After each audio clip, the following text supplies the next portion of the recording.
Então, de imediato, eu já passo a palavra ao mediador, conselheiro do CDEAS-DF, Lincoln Macari.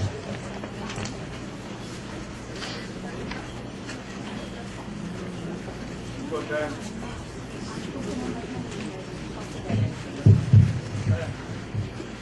tarde a todos e a todas. Quero, antes de lançar a palavra para os demais membros da mesa, dizer que fiquei muito feliz de ver o GDF, o meio do Conselho de Desenvolvimento Econômico e Social, propondo um debate a respeito de todos esses temas, em especial, não tem como deixar de mencionar, tarifa zero, que foi o debate da mesa passada e que tem uma ligação direta, estreita e importante com essa mesa de agora, que é o direito à cidade, especialmente da juventude, que é quem às vezes é mais premido, né, pelas limitações de natureza financeira. E dizer que deposito muita esperança de que, para além do debate, nós possamos ver muito em breve isso convertido em realidade, né? A gente vê os diagnósticos aqui apresentados convertidos em tratamento para uma cidade que está doente nos seus fluxos. Ainda não é doente terminal, mas está com sintomas bem ruins, né? Eu, inclusive, logo que começou toda essa discussão, eu já sempre fui simpatizante da ideia do passe livre, desde que eu comecei a fazer primeiras matérias sobre esse assunto, há muito tempo atrás, e logo que começou toda a confusão de redução da tarifa em São Paulo pelo movimento Passe Livre, eu publiquei no meu Twitter e no meu Facebook, várias pessoas comentaram que o que hoje muita gente vê como um absurdo, a tarifa zero, eu via como uma realidade dentro de 15 anos. Talvez especialistas na área como o professor Paulo César Marques Areia possam me corrigir quanto ao tempo, mas eu não vejo uma solução muito diferente disso num prazo que pode até parecer curto, mas que eu creio que não é, dado o que a gente tem observado aí. E aí a gente vai, daqui a 15 anos, olhar para trás e ver como parecia óbvio uma solução dessa natureza. Vou já de imediato passar a palavra para os membros da mesa, afinal de contas o importante na tarde de hoje é o debate, até porque a gente também vai precisar fazer um debate bem enxuto para não prejudicar a segunda mesa da tarde, porque um dos participantes tem um compromisso, não vai poder estourar muito tempo de participação dele aqui. Eu só quero dizer que provavelmente a maioria aqui não me conhece, eu sou jornalista, eu atualmente sou presidente do Sindicato dos Jornalistas Profissionais aqui do Distrito Federal, sou jornalista sou presidente há 3 anos, há 2 anos eu trabalho como jornalista concursado da Câmara dos Deputados, mas tenho alguma experiência já nessa brincadeira de mediar. Eu tive o prazer, por exemplo, de mediar o debate do Roriz com Magela na Band em 2002 e do Arruda com Arlete pela CBN em 2006. E se eu conseguir fazer com que essas 4 figuras que vocês conhecem bem respeitassem o tempo, eu acho que não vai ser o problema aqui nessa mesa, principalmente diante de um tempo tão mais largo do que os candidatos tinham na disputa para governador. Então, conto com a compreensão de todos, porque a gente não estoura o tempo, nem nós aqui na mesa, nem os participantes que queiram participar do debate logo em seguida a essa exposição inicial, tá bom? A gente começa então pelo Carlos Alberto Odas, que é da Coordenadoria de Juventude do DF. E antes de passar a palavra, Carlos, eu só queria aproveitar para apresentar aqui um pleito como conselheiro e um pleito como jornalista, que não diz respeito à questão da mobilidade. Nós vimos, e aí um pleito que você obviamente vai levar às instâncias corretas dentro do governo. Nós, como presidente do Sindicato de Jornalistas, tivemos que levar ao Ministério Público recentemente problemas relativos à forma como a Polícia Militar tratou os jornalistas, né, no 7 de setembro. Obviamente o que mais nos preocupa é isso, porque é um atentado contra a liberdade de imprensa, mas obviamente nós não concordamos com o que vimos com a juventude que estava nas manifestações. Então eu queria aproveitar esse espaço, que é também um espaço do Conselho de Desenvolvimento Econômico e Social, que você, como o representante da juventude, né, da Coordenadoria de Juventude, levasse ao governo que nós, sindicatos jornalistas, e especialmente eu, conselho, esperávamos uma declaração mais pronta do governador em relação à atuação da Polícia Militar e uma declaração no sentido de ter repreendido os abusos que ocorreram, que aconteceram, e que precisam de uma repreensão para não reforçar a sensação de impunidade que parece ser o que alimenta, o combustível que alimenta comportamentos daquela natureza nas últimas manifestações. Dito isso, calo minha boca e passo a palavra ao representante da Coordenadoria de Juventude do DF, Carlos Alberto Wallace. Fora do tempo. São 20 minutos religiosamente computados aqui. Oi. Bom, então boa tarde a todas, a todos. Boa tarde, Lincoln. Boa tarde a Renata, o Ronaldo e o Valmir. E boa tarde a todos os presentes. Lincoln, primeira coisa com relação a esse tema que você coloca, eu digo, olha, enquanto agente público, me comprometo sim a levar, né, essa informação com relação ao que foi questionado aqui, em nome também do C10, e sobretudo levar também ao Conselho de Juventude, que acredito que vai ter uma posição similar, próxima à posição expressada aqui em nome do C10. Né? Quanto cidadão, me resta prestar a solidariedade devida, né? E tratando desse tema, quer dizer, é desnecessário registrar que o tipo de abordagem que é feita pela polícia em relação à juventude, mas sobretudo em relação à juventude mais excluída, ou seja, a juventude pobre e a juventude negra, é alguma coisa que o Estado precisa rever urgentemente e precisa colocar sobre outros patamares e sobre outros paradigmas. Né? Então, aquela coisa do suspeito por antecipação. Né? Como ele está vestido, qual a cor da sua pele, da onde ele é, ou de onde ele aparenta que é, né? Torna um cidadão suspeito ou não aos olhos do policial que está na ponta, que está na rua, né? Quando, na verdade, a autoridade deveria ser aquele cidadão nesta relação.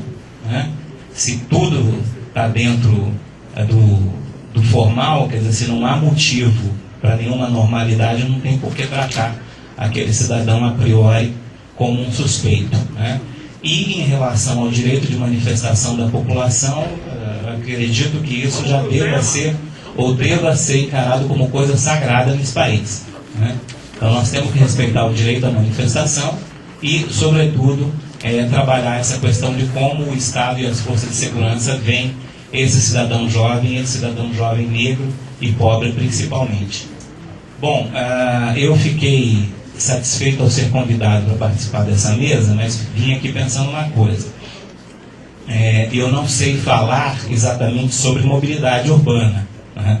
Eu sei falar sobre juventude, ou sei falar alguma coisa, né? Uma determinada visão sobre política pública de juventude. Agora, como eu acho que quem me convidou sabe disso, né? Então eu fico satisfeito por perceber o seguinte, quer dizer, o tema da mobilidade urbana aqui sendo tratado dessa forma ampla, dá a possibilidade que nós façamos essas conexões para, como já foi dito inclusive nesse próprio seminário, compreendermos que a questão da mobilidade, o direito à mobilidade, não se restringe ou não se circunscreve às questões relacionadas ao transporte público ou ao transporte particular, mas é muito mais do que isso. Né? Eu queria falar então rapidamente para vocês, um pouco situar a política de juventude nesse contexto. Primeiro, o que é, do que se trata, porque se fala hoje no Brasil, já se fala a partir desse lugar da temática de juventude no âmbito das políticas públicas.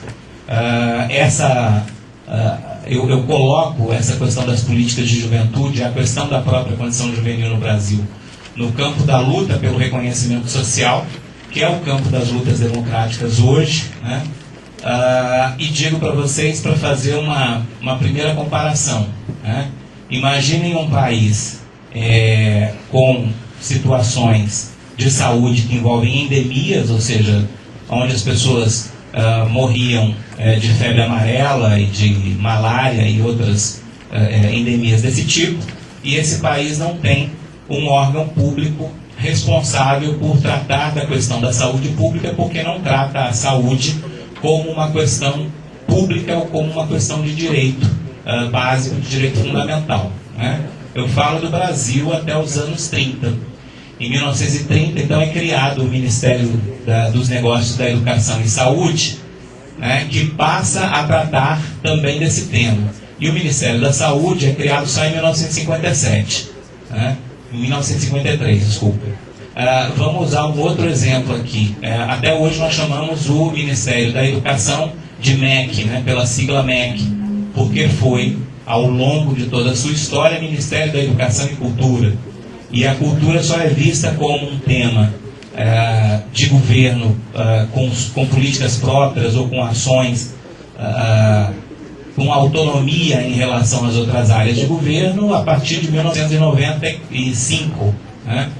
Então, o que eu quero dizer com isso? Que o Brasil ainda não vê a questão da juventude com o potencial que ela tem, que esse tema tem, e não o vê como um tema capaz de gerar ações e políticas próprias e que tem, digamos, autonomia do ponto de vista organizativo e intelectual em relação a outras temáticas de governo. Por que isso? Porque tratar de juventude é tratar de todos os temas, é tratar da mobilidade urbana, como é tratar da questão do trabalho, como é tratar da questão do acesso à cultura, ao esporte, ao tempo livre, como é tratar da questão da saúde ou da questão da violência, por exemplo, né? Então, esse lugar não está bem definido. Esperamos que, a partir de alguns avanços institucionais importantes, como a aprovação do Estatuto da Juventude, o Estado brasileiro passe a compreender melhor esse lugar da juventude no âmbito das políticas públicas. Mas onde eu colocaria esse desafio? No âmbito do modelo de desenvolvimento que nós queremos para a nossa sociedade e para o nosso país, né? Por que eu digo isso? Porque nós estamos convivendo hoje com dois fenômenos interessantes, né, para o país e que têm uma ligação direta tanto com o modelo de desenvolvimento quanto com o nosso processo de desenvolvimento propriamente dito, né? Esses dois elementos, eu diria que são o bônus demográfico. O bônus demográfico é um fenômeno que diz respeito à quantidade de jovens que nós temos na estrutura demográfica do país hoje. Esse é um contingente inédito e que projeta para o país uma janela de oportunidade para o seu desenvolvimento, que, por outro lado, é praticamente anulada pelo extermínio da juventude, que é um outro fator com o qual nós convivemos na nossa conjuntura atual.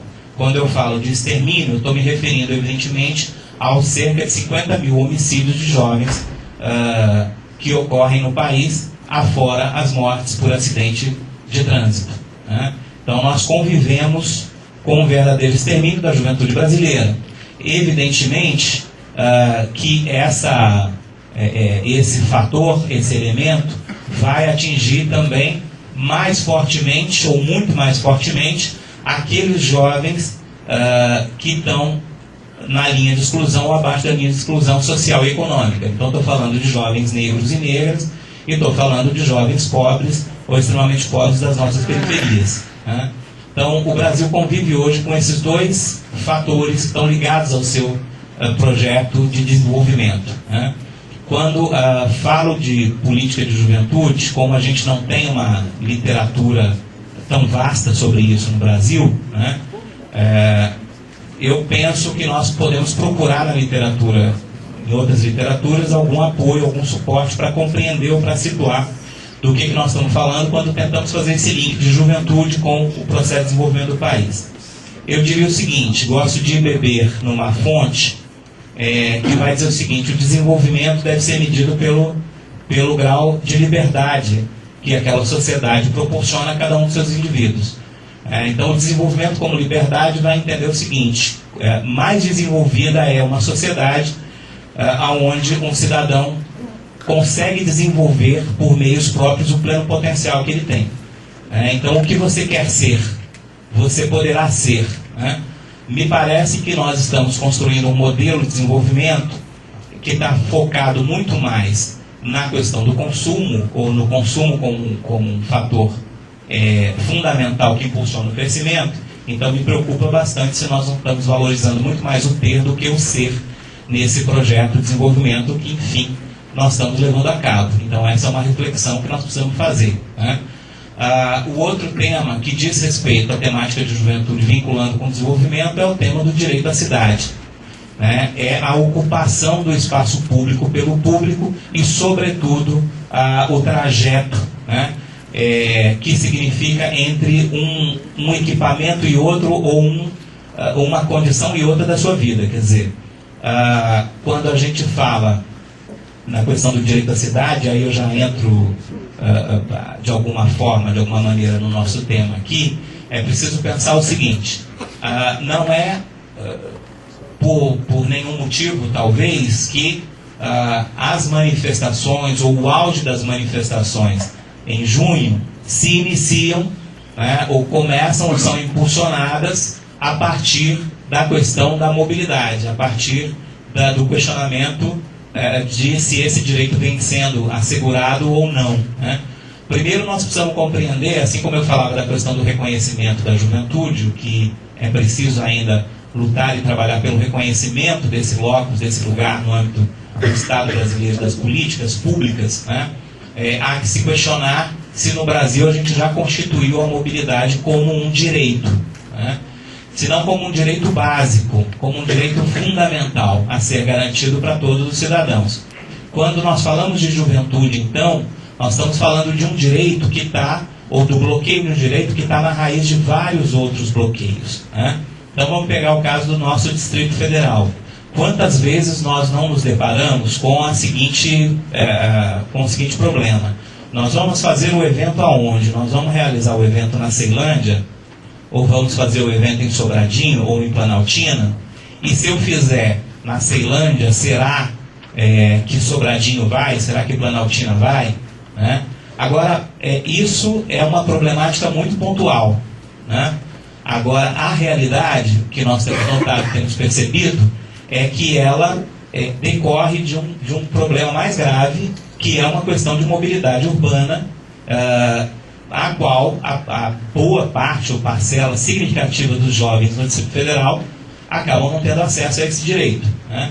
Então, o que acontece? Os jovens não trocam, né? Ou quando trocam, trocam com limitações ou trocam muito pouco, né? Então, o jovem da Ceilândia tem que estruturar um espaço de troca com o jovem de Sobradinho, com o jovem de Planaltina, ou com o jovem do núcleo, né? De quem está ali perto dele, inclusive, porque não há meios de que essa troca se faça de forma mais tranquila, mais cotidiana, por conta do bloqueio à mobilidade.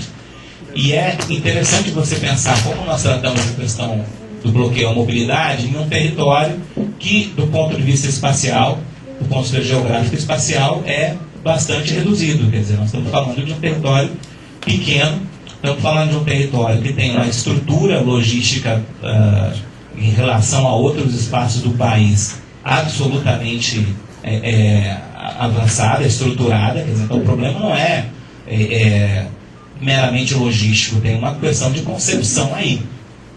Então, isso me faz questionar se realmente a gente já alcançou, né, esse status, e se não temos que encontrar as formas de fazer isso, de que a mobilidade seja um direito básico que deve ser assegurado a todo cidadão. Agora, quando eu falo da juventude, eu digo que está na raiz de outros bloqueios, porque este jovem ou este cidadão está justamente numa fase de construção da sua trajetória de autonomia, e sem esse direito, essa construção fica absolutamente prejudicada. É prejudicada a partir da possibilidade de troca com outros grupos que ele não tem, e a troca é parte fundamental na construção da própria identidade, da própria autonomia, na própria afirmação positiva da sua identidade. É preciso ocorrer esse conhecimento, esse trânsito, essa troca, e concretamente isso é circular, é transitar pelo território, é conhecer o espaço do outro e levar o outro também a conhecer o seu espaço, né? A questão do direito à cidade vai também dialogar com uma outra problemática que tem a ver com a questão da mobilidade, e que eu gosto de utilizar essa pergunta para problematizar, que é o seguinte: de quem é a sua cidade? Quer dizer, a quem a sua cidade pertence? A cidade aparentemente pertence a alguém, né, que não a esse jovem, porque se ele não pode circular, ou se o tempo de circulação dele é restrito, ou se a circulação dele só é garantida do trabalho para a escola, da escola para casa, então alguma coisa está errada na concepção desses serviços e desses direitos, né? Então, falei do direito à cidade, falei da questão do desenvolvimento, falei do direito à cidade, e é preciso também, do ponto de vista da política de juventude, reconhecer que o fator território é um fator fundamental para construir qualquer ação relacionada às juventudes que visem suporte a essa construção de autonomia, né, e, sobretudo, a afirmação dessa identidade jovem, mas, sobretudo, a construção dessa autonomia. Eu estou dizendo o seguinte, então, que o desenvolvimento, na medida que possibilite a liberdade, né, que possibilite a construção de trajetórias próprias e autônomas. Eu estou falando do direito à cidade levando em conta o fator de circulação física mesmo, né, dos cidadãos, enfim, né, sobre o território. E o território agora como um elemento integrador, como palco e como ator da ação pública, né, do conjunto das políticas públicas, seja da política estatal, seja da política pública levada a cabo pela sociedade civil. Esses três elementos é o que vão possibilitar, então, a gente afirmar o porquê dessa temática de juventude, o porquê que ela é importante, o que se pode fazer de concreto em relação a isso e o que a gente vem apresentando enquanto agenda para o Distrito Federal. Primeiro, lembrar que pouco antes da aprovação do Estatuto da Juventude foi aprovada na Câmara Legislativa a Lei 5.142. Eu pedi para que a equipe trouxesse, teve algum problema aí pelo caminho, talvez de mobilidade, inclusive, mas eu acredito que o material está chegando muito em breve para vocês. A Lei 5.142 estabelece que a política de atenção ao jovem no Distrito Federal tem 4 componentes básicas. Centros de juventude como equipamento de referência no território. O programa Renda Jovem de Cidadania como suporte, como apoio à permanência na escola, mais suporte à construção dessas trajetórias para jovens pobres e extremamente pobres, né? Na perspectiva que eu dizia aqui para vocês, depois ao longo do debate a gente pode falar um pouco mais sobre isso. Um comitê de articulação, um instrumento técnico de gestão que diz respeito às ações de governo, e o Conselho de Juventude como o espaço de diálogo, articulação social e participação. O que isso tem a ver com mobilidade, quer dizer, no conjunto eu acho que está nítido o que tem a ver, mas eu termino, porque me falta pouco tempo aqui, e deixo para a gente desenvolver melhor isso durante o debate, é que nós estamos procurando vencer uma visão sobre política de juventude que comumente nos diz o seguinte: é preciso fazer política pública para tirar meninos e meninas das ruas, né? E nós temos dito o seguinte: é preciso fazer política pública para devolver a rua aos meninos, meninas e à sociedade e à comunidade de um modo geral. Quer dizer, a rua é o trajeto, é o elo de ligação entre a escola e o trabalho, entre o trabalho e a biblioteca, entre a biblioteca e o cinema, entre a praça e a quadra de esporte. É isso que ela tem que ser, elemento de ligação e um elemento que pode ser um instrumento de educação, tanto qualquer outro espaço dentro da cidade. Então nós não queremos tirar meninos das ruas, nós queremos devolver as ruas às pessoas, e achamos que a política de juventude tem bastante a ver com isso, com esse debate de mobilidade, com esse debate de direito a, sobretudo, o debate do direito dos jovens à mobilidade. Muito obrigado, Carlos Alberto. E já eu passo a palavra a Renata Florentino, que é da ONG Rodas da Paz.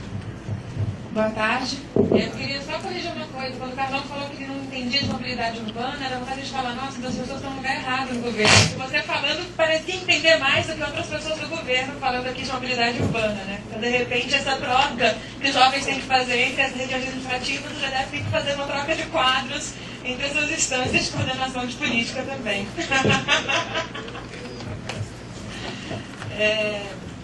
Enfim, boa tarde. Colocaram um nome aí ali para a fala da Rodas da Paz sobre segurança viária, segurança no trânsito, eu não entendi muito bem de onde veio. Então, enfim, quem criou expectativas relacionadas a isso, desculpa eu frustrá-los, a gente não vai falar disso. Mobilidade com segurança. Mobilidade com segurança, Enfim, talvez a pessoa que tenha colocado isso aí tenha visto alguma notícia antiga sobre a história da Rodas da Paz. Quem não conhece, ela foi fundada porque uma mulher viu o marido, que era um atleta, ciclista, chegar em casa acidentado, um colega chegou a falecer nesse acidente, foram atropelados e tudo. Enfim, e aí foi uma história meio que de amor, de cuidado com o marido dela. A Beth Veloso fundou a Rodas da Paz, querendo construir uma cidade com uma mobilidade mais humana, mais segura. Mas essa é a pauta de 2003, né? À medida que os anos vão passando, a sociedade vai se transformando, as ONGs também, e as pautas vão amadurecendo. Então a gente vai trabalhar muito aqui na questão da mobilidade sustentável, do direito à cidade. Algumas questões que são muito interessantes de serem colocadas, já que a gente está numa mesa de juventude, enfim, eu sou de uma ONG que trabalha muito a questão cicloviária e tudo. É interessante colocar que bicicleta não é só uma coisa para jovem, né? É um meio de transporte como qualquer outro, e quando os estados fazem pesquisa, origem e destino sobre o tipo de transporte que as pessoas usam, a maior parte dos usuários de bicicleta, na verdade, já está uns 35, 40 anos, não é tão jovem assim. Você é um jovem ainda. Mas é claro que é importante ressaltar que quando a gente consegue estimular essa cultura cicloviária, desde o transporte escolar de crianças e jovens e tudo, é evidente que esse se torna um meio de transporte muito mais fácil de ser utilizado já na fase adulta, e a cidade acaba se adaptando a isso, né? Se uma cidade é, entre aspas, segura para as crianças pedalarem, se a rua já foi devolvida para os meninos e para os jovens, é evidente que todo o desenho urbano já foi redimensionado. E aí é sobre esse desenho urbano que é interessante de se colocar. Em qualquer cidade do país, é claro que a especulação imobiliária, é claro que o elitismo é muito presente.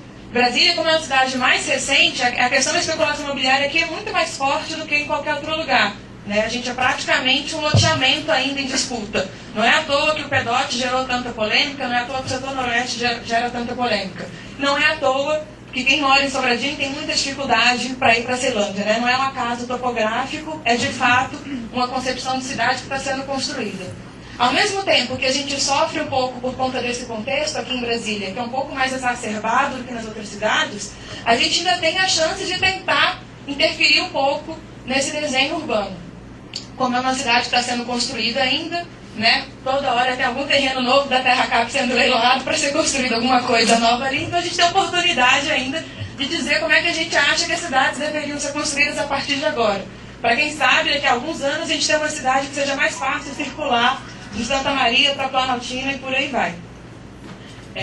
E aí, na hora que a gente coloca essa questão do direito à cidade, das disputas que estão acontecendo, é muito interessante perceber a materialização dessa disputa. Que ela se reflete nas políticas de transporte, talvez até tão forte ou mais até do que nas políticas de habitação. Na hora que a gente percebe o itinerário das linhas, os horários de funcionamento, a qualidade do transporte e tudo. E aí, tratar a questão só do passe livre, como até o pessoal do MPL falou, se torna muito pequeno, diante de todas as demandas que a gente tem aqui para tratar. Então, se a gente está numa mesa de juventude, falar só de passe livre estudantil é reduzir muito, na verdade, o que está em discussão. E aí, na hora que a gente percebe que é necessário ampliar um pouco o leque de olhares, de interpretação, de análise que a gente tem que atentar para construir, de fato, uma cidade que seja mais interessante para a sua própria população e que não esteja a serviço de alguns interesses que, na verdade, inibem que esse espaço se torne uma cidade de fato, né, e viram vários conjuntos habitacionais segregados, a gente consegue, de fato, colocar um debate que é mais interessante para todo mundo aqui. E aí tem alguns pontos dessa materialização da pauta, que é a questão do transporte, que vale a pena colocar. Além da questão do preço da tarifa, que é óbvio, que tem uma dimensão excludente muito grande, quando a gente está trabalhando a questão da juventude, do acesso à cidade, as oportunidades que eles estão perdendo, aqui em Brasília não tem como deixar de falar do horário de funcionamento das linhas, do itinerário das linhas, do funcionamento do próprio metrô, que em dia de domingo aqui vai até 7 da noite só, é um horário de roça, praticamente nenhuma cidade digna de ter um sistema de trilho de transporte poderia anunciar que esse transporte funciona só até 7 da noite, justamente no domingo, que é o dia do lazer, né, dos feriados e tudo, é quando tem evento na Esplanada, alguma coisa. E aí é uma pena que nesse debate eu não tenha visto ninguém do metrô aqui nessas mesas, porque é muito importante frisar que todos os pedidos de funcionamento do metrô em horário extraordinário, feito acho que nos últimos 1 ano e meio, que não seja para evento organizado pelo próprio GDF na Esplanada, todos foram negados. Então, como é que a gente quer trabalhar o direito à mobilidade, a juventude como sujeito de direitos, a questão do lazer como direito da cidade como um todo, se a gente tem um retrato desse funcionamento do sistema de transporte de Brasília? Né? A quem serve um tipo de transporte desses? Né? Que a gente só consegue um horário mais adequado de funcionamento quando atende ao interesse do próprio governo, não, de fato, atendendo a toda a vida cultural que a cidade tenta criar, com os custos que enfim, se a área de transporte é um tema que está crescendo agora, a área de cultura é um tema que ainda vai crescer um dia, coitado, né? Porque em termos de orçamento, de disputa, de qualquer outra questão, é uma questão ainda muito difícil para qualquer lugar. Não é um privilégio de Brasília, mas vamos tratar dos eventos que estão acontecendo aqui, já que é esse o assunto. E aí, na hora que a gente está falando do itinerário das linhas de transporte, do horário de funcionamento do metrô, é interessante a gente perceber que o desenho dessas linhas é um desenho de fluxo da cidade. Aqui em Brasília, infelizmente, na hora que a gente olha esse desenho de fluxo, a gente não está vendo fluxo de gente, a gente está vendo fluxo de mercadoria. Mercadoria é mão de obra. A gente não está vendo fluxo de gente para momentos de lazer, para ócio, para encontros, seja para o que for. A gente está vendo fluxo de mão de obra. Todas as linhas de transporte do horário de funcionamento, eles levam a mão de obra do seu local de trabalho, do seu local de residência para o seu local de trabalho. A gente tem um fluxo de mão de obra em circulação nessa cidade. Em qualquer horário, que não seja o horário comercial de ida e volta do fluxo mercadoria mão de trabalho, a gente tem uma cidade completamente parada e imobilizada. Isso não é à toa, e isso não é novidade, e não há necessidade de dizer isso para qualquer gestor, para ele saber o que tem que fazer. Né? Esse é um dado que a gente tem dessa cidade há décadas. Tem gente que está nessa trajetória desse tema há muito mais tempo que eu aqui nessa cidade, que já sabe com muita riqueza de detalhes disso, já informou para o governo com muita riqueza de detalhes disso, e isso ainda não se encaminhou, não se transformou em nenhum turning point da política local. Então, na hora que a gente está querendo colocar temas com altura de debate, com mais qualidade na agenda, a gente tem que ter clareza, que não adianta colocar na agenda se a gente não incorpora isso para ser desdobrado de algum jeito. E aí esse turning point a gente espera que esteja, enfim, começando a acontecer. Da parte da sociedade já aconteceu há muito tempo. Falta o governo incorporar isso. Não é novidade de modo algum que a sociedade avança primeiro nas suas pautas e é o governo reconhecendo esses avanços que vai incorporando isso e transformando em políticas públicas. Isso não é novidade. Mas o abismo que tem do tempo que a sociedade já incorporou essa pauta para o tempo que o governo está levando para assimilar essa pauta, a gente está além do que seria razoável, além do que seria sensato por parte dos próprios gestores. Né? O Lúcio Gregory já falou aqui ontem, preparem-se, né? Se a gente não começa a dar as respostas, a cobrança só vai crescer em diversos níveis. E aí a gente tem que perceber quais são as respostas possíveis que os governos podem dar. Aqui em Brasília, por exemplo, tem listas, tem várias plataformas, mas é sempre interessante reforçar para depois não falarem, né? Vocês não participaram, vocês não avisaram, vejam só que absurdo. Aqui em Brasília, já que a gente está trabalhando na questão de juventude, que tem toda uma questão geracional e tudo, tem outro olhar geracional que é interessante colocar para o modo de funcionamento do GDF. O secretário Vasquez fez uma fala muito bonita aqui ontem, falando da necessidade de canal de diálogo com a população, como é isso importante e tudo. O último evento em que ele falou desse mesmo ponto, quando foi reivindicada a criação de um Conselho de Mobilidade e Acessibilidade aqui em Brasília, ele saiu com essa: nossa, mas mais um conselho a gente já tem, na verdade, a gente tem um Conselho de Transporte desde 1986, para que mais um conselho dá tanto trabalho? E aí, na hora que a gente percebe que um secretário, com todo esse clamor de participação popular que está acontecendo nos últimos meses, se sai com uma resposta dessa, a gente para e pensa, gente, 86 é antes da nossa Constituição. Né? Antes do grande paradigma de política cidadã que a gente tem, que é a nossa Constituição de 88, na época que ainda tinha governador nomeado aqui no DF, aí o gestor, o secretário, recorre a uma instância dessa época para falar que já tem, na verdade, um canal de diálogo. Que bom que ele melhorou a fala de um evento para o outro, e a gente espera que ele continue melhorando. Não só a fala, também como as ações. A gente tem um conselho de 1986, que mesmo depois da Constituição não foi reestruturado, reformulado, em nada. Eu acho que chegou a hora da gente fazer isso. né? E aí, fazendo isso, a gente consegue, então, ter de fato um canal de diálogo onde todas essas demandas, essas listas, essas pautas já feitas pela sociedade há sei lá quantos anos, tem alguma janela para aumentar a sua chance de ser incorporada pela agenda governamental aqui no Distrito Federal. Além desse caminho possível, que é a criação de um conselho, que claro que não esgota todas as outras alternativas de participação e reivindicação popular, é um mecanismo entre várias possibilidades, a gente tem que perceber que a agenda do DF, ela está sendo pautada não por questões emancipatórias, mas por questões, às vezes, de concessão. A gente não está tendo um olhar para a cidade de perceber como o transporte pode emancipar a população, para ajudar ela a se tornar mais livre, utilizar o potencial tanto individual das relações humanas, como o potencial do acesso a serviços da cidade. A gente percebe que a gente está tendo uma agenda de concessão, de fluxos de mercadoria, para melhorar o fluxo de mercadoria na cidade, da mercadoria mão de trabalho. Enquanto a gente continuar refém dessa agenda, e a gente pega todos os troncos de funcionamento das linhas de transporte, enquanto a gente estiver refém dessa agenda de fluxo, a gente não avança. E aí, para sair dessa agenda de fluxo, do mesmo jeito que se reconhece na área de juventude que a questão do território é uma dimensão fundamental para o acesso, o desenvolvimento do potencial da pessoa e tudo, essa dimensão territorial ela tem que ser acrescentada em todas as outras esferas. A gente pegar qualquer levantamento do IBGE, de biblioteca, hospital e tudo, e a gente bota no mapa para mostrar onde estão essas estruturas, a gente não tem novidade, né? O plano piloto concentra tudo e pobre de quem mora a mais de 20 quilômetros daqui. A última agenda do GDF só reforça essa concentração de investimento. Seja pela obra mais cara que a gente tem, que é a Mané Garrincha, que é na área central, seja pela obra mais fracassada que a gente tem, que é o VLT, que também é do aeroporto para o plano piloto, seja até pelas ciclovias, que começaram pelo plano piloto, que é uma região que tem baixíssimo índice de acidentes com ciclistas. A gente pega PTG estrutural, que são áreas que têm acidentes fatais com muito mais frequência que o plano piloto. Continuam com o plano de ciclovia sem sair do papel. Então, enquanto a gente continua refém dessa concentração territorial, de acesso a serviços, de fluxo de mercadoria e tudo, qualquer coisa que se fale num evento desse de mobilidade é nada. É qualquer coisa igual a nada que foi falado 2 anos antes, 3 anos antes, 4 anos antes com outros governadores. Se a gente não consegue, de fato, incorporar alguns temas dentro da agenda prática orçamentária do governo, na boa, não adianta vir aqui falar de mobilidade com segurança, olha, usem refletivo, dê a mão antes de atravessar a faixa, porque as faixas só estão sendo pintadas onde já tem investimento. Onde não tem investimento, não tem faixa pintada há 3 anos.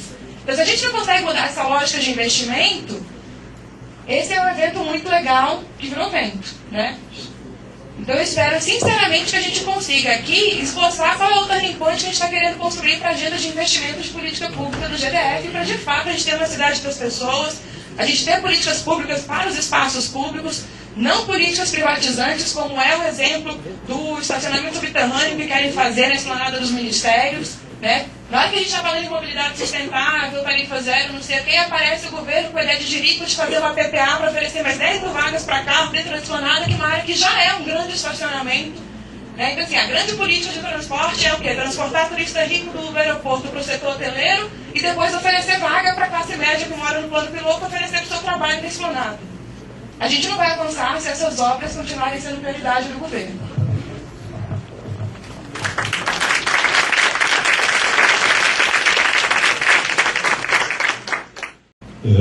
Boa tarde a todos, meu nome é Ronaldo Alves. Eu milito há um tempo já nessa cidade por uma porção de coisas, mas quero só me apresentar. Eu sou consultor de planejamento de desenvolvimento desde 96, consultor PNUD. Tempo para cá, 2000 mais ou menos, a gente começou a se envolver com o que é hoje o sistema ferroviário do Distrito Federal. Então eu queria fazer, antes de até fazer a apresentação, eu queria fazer umas ponderações dentro do meu tempo, que está marcado aqui. A gente vê essas pessoas nesses eventos de mobilidade, sem brincadeira, quase uma década, as mesmas pessoas.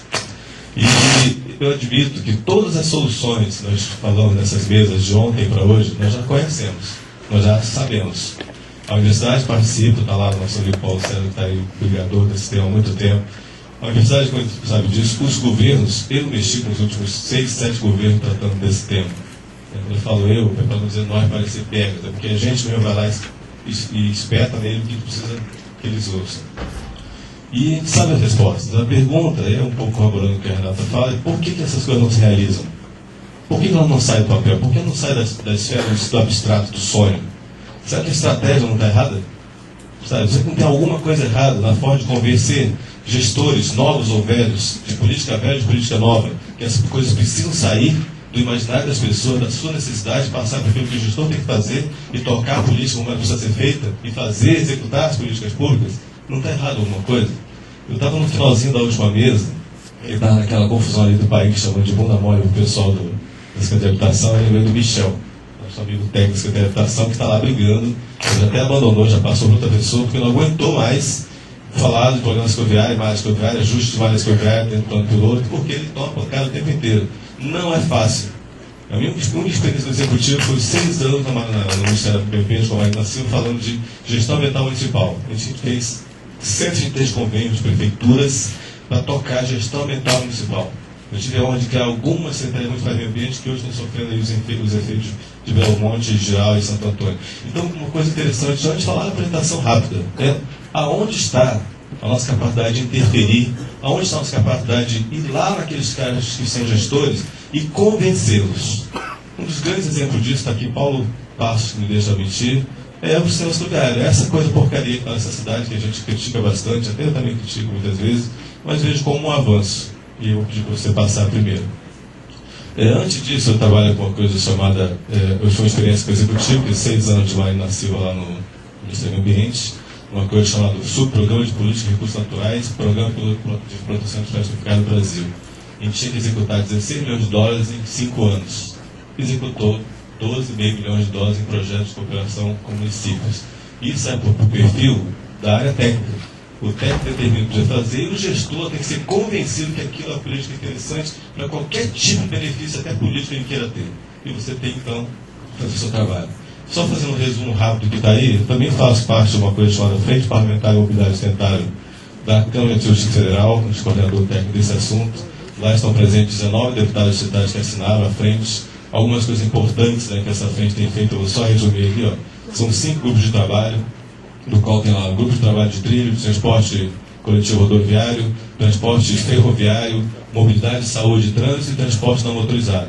São 16 grupos de pessoas que se reúnem mais ou menos em diversos lugares e tentam fazer propostas para trazer para esses futuros gestores aí. Mas, continuando a tela, estão lá embaixo algumas coisas que eu considero importantes. As emendas que esse grupo se apresentou na época, o PDTU está sendo votado, eu vou citar 2 que eu achei muito importantes, as outras 4 são mais estruturantes para o documento, mas a revitalização de calçadas paga pelo Pacto de Mobilidade e as campanhas de educação para o trânsito focado em pedestres e ciclistas também pagam pelo Pacto da Mobilidade.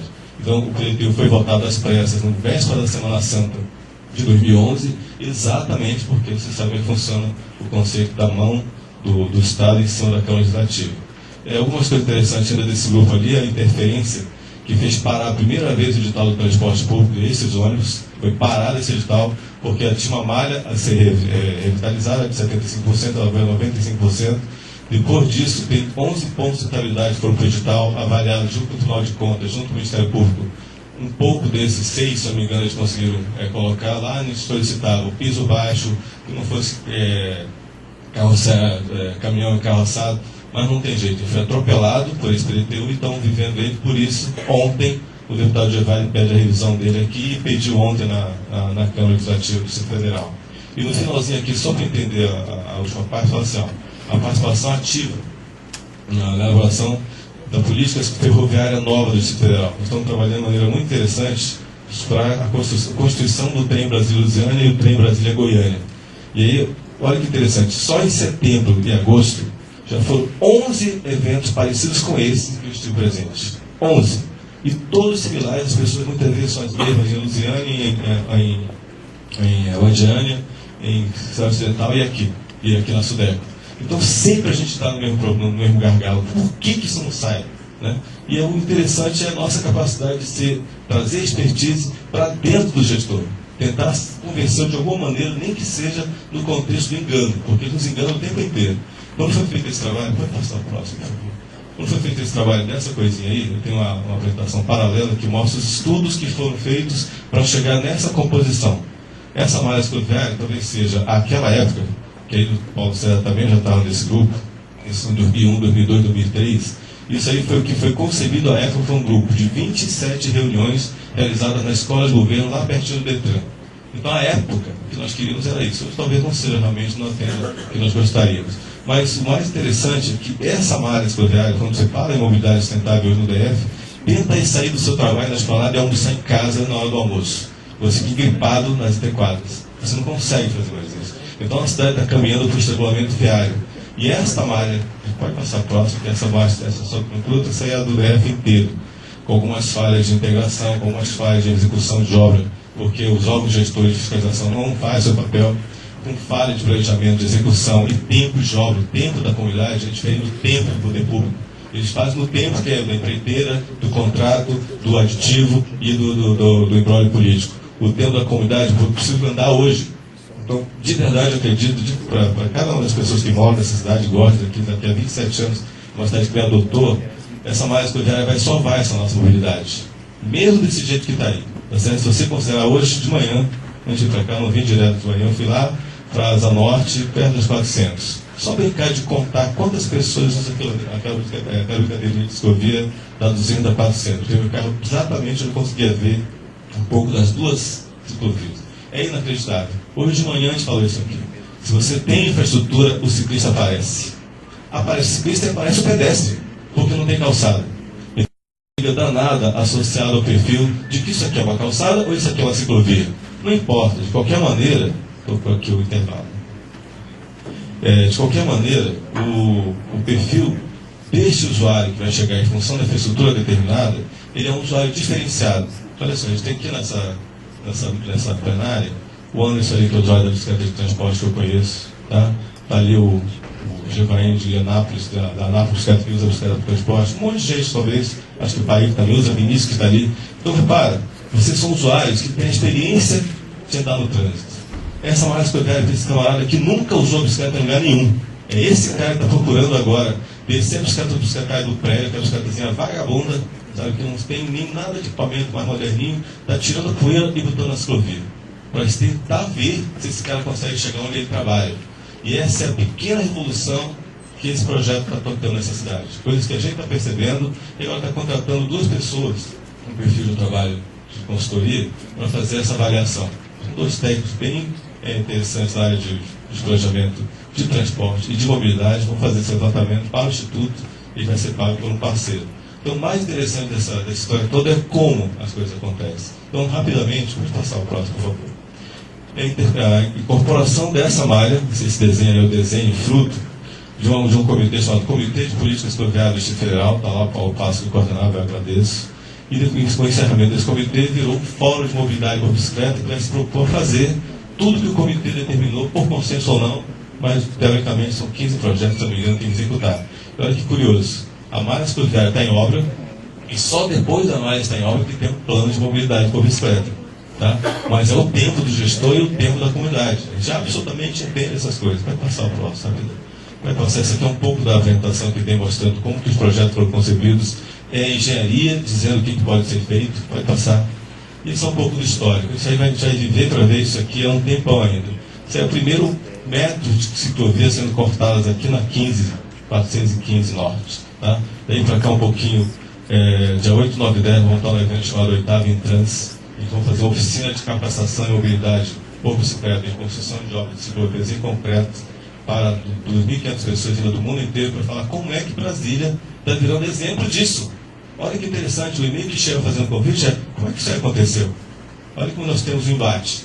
Para a gente que está aqui, é questão de casa está mirado, né? Os caras vêm de fora, como é que eles conseguiram fazer isso? Porque não é fácil você negociar com o poder público, especialmente quando tem recurso envolvido, recurso de grande vulto, né? Então, um pouquinho, pode passar rapidamente. O perfil da compactação em concreto é incompleto, inicialmente porque o IFAM, a época que nós falamos com eles, era o asfalto. Não podia ser de asfalto porque era tombada. Então, por isso, elas são concretas daqui, fora da área central, ela é de asfalto pintado. Pode passar o perfil do meio fio rodoviário. Pode passar. Essa malha a cama de brita colocada para facilitar o trabalho de escoamento da água e não deixar o concreto rachar. claro, por questão de má trabalho da concreteira, mau tempo de cruz de concreto e capeado de concreto mal executado, às vezes racha esse negócio, ela bonitinha colocada ali. Acho que considero, conversando recentemente com o Soneca, a maior intervenção urbana que nós fizemos no plano piloto, desde que ele foi criado, que foi essas ciclovias e a ciclovia da esplanada do Ministério e eixo monumental. Vai trazer todo mundo de Cruzeiro, Tornal, setor sudoeste, para a esplanada, direitinho, deixando seu carro em casa. Isso é um mecanismo de você fazer dia mundial sem carro virar real e não evento, como é um pouco isso aqui. Então são estratégias de convencimento. Chegar a Felipe e a Guilherme convencer, cara, bota isso no seu trabalho.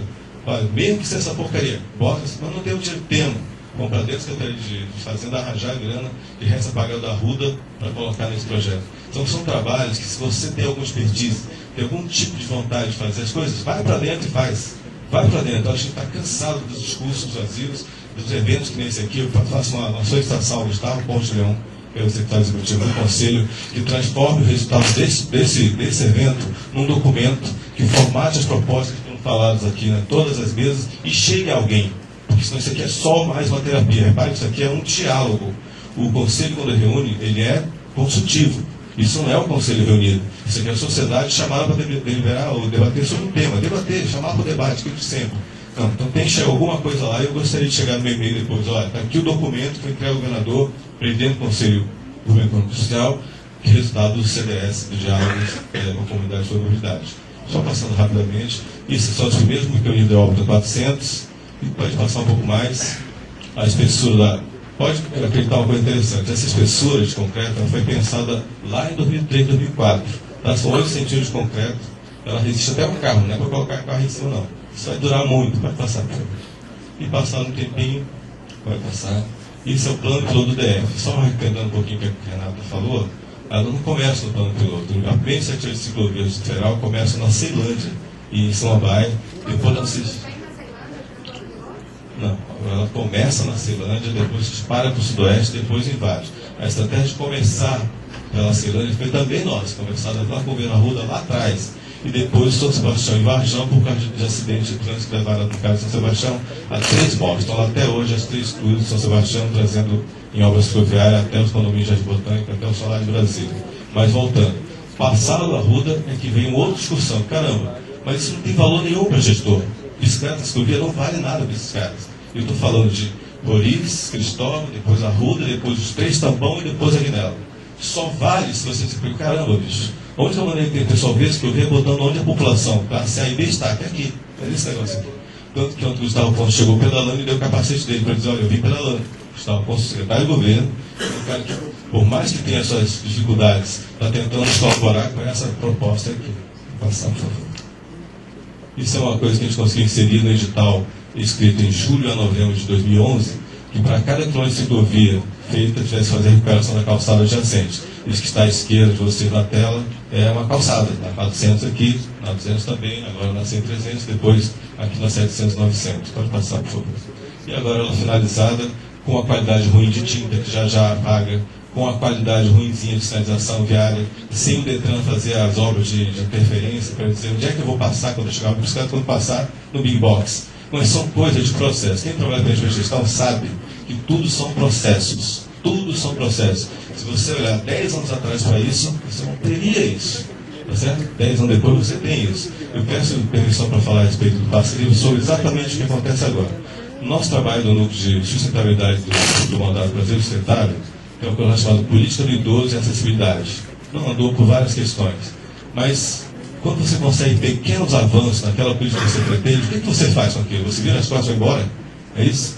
Eu perguntava para o Paik, meu amigo que está ali. Paik, se a gente não conseguir fazer o passe livre no contexto de tudo que a gente precisa, de todas as prerrogativas de certinho, olha, eu preciso que seja desse jeito. Se eu conseguir 65%, 35% de passe livre, eu apoio. Você apoia? Tá certo, sabe por quê? Porque a gente precisa andar, a gente precisa sair da inércia. Mas não adianta você ficar girando em torno de políticas que você deseja se você não sair da inércia. E foi isso que a gente fez com a bicicleta no Distrito Federal. Entendeu? É muito interessante que você perceba que se você não usar a bicicleta hoje, eu faço uma enquete, sou professor, 27 anos, eu adoro essa volta. Levanta a mão aqui, quem usa a bicicleta como transporte? Além dos meus amigos, é claro que eu conheço. quem usa a bicicleta, ou quem usaria a bicicleta, andando direto no asfalto, convivendo com o ônibus, no seu pescoço, sufocando. Agora, quem usaria com a infraestrutura separada do trânsito?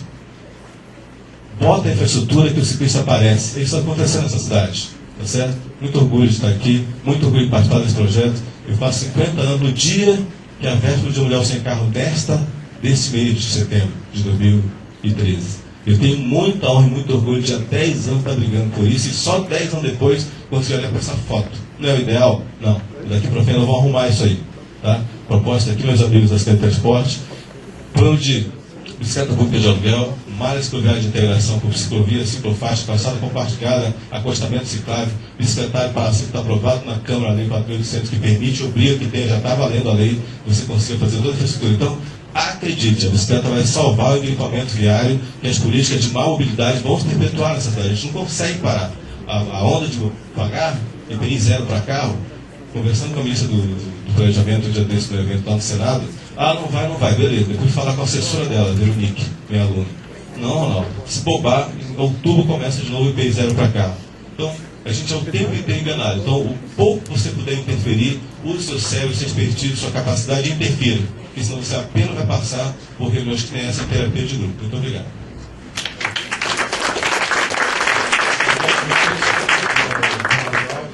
E eu passo a palavra ao Valmir Tocano Lopes de Oliveira, do Fórum Passe Livre Estudantil do DevTrans.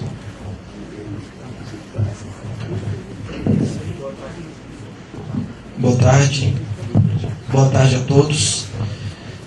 Só um segundo, eu queria fazer o seguinte, vamos para agilizar as inscrições, quem quiser falar, manda um papelzinho aqui para a mesa, por meio... Pode ser você? Aqui para a mesa.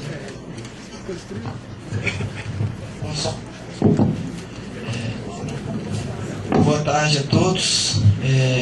Gostaria de agradecer o convite aqui, vim representando o órgão, ainda mais numa área importante, onde a gente tem muito carinho lá dentro, que é essa questão do passe livre, onde eu represento o maior fluxo de uma boa parte do fluxo do contingente de usuários do transporte.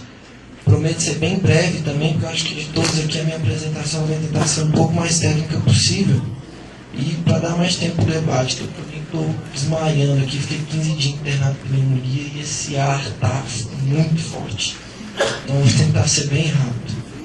Então eu queria comentar a respeito, trazer o que é o Fórum do Passe Livre Estudantil, né? Esse foi o convite feito até nós, em especial nessa mesa. Dá para ver nas programações aqui que existem outros representantes, outros palestrantes do DevTrans também, que é um órgão importantíssimo nessa área de mobilidade, que estão participando desse conselho, desse momento de discussão. Então eu vou me ater a essa área que, como eu disse, que é uma das áreas mais estratégicas hoje de maior movimentação dentro do transporte público do Distrito Federal. O passe livre, aqui no Distrito Federal, o passe livre estudantil, ele já é uma conquista um pouco mais antiga, se a gente for fazer um recorte histórico. Então já é uma conquista já adquirida há algum tempo, por mais da forma que ela possa ter acontecido ou não, os debates que envolveram naquela época, o que foi feito, quem é que estava na época tomando essa decisão, mas já é uma decisão mais antiga.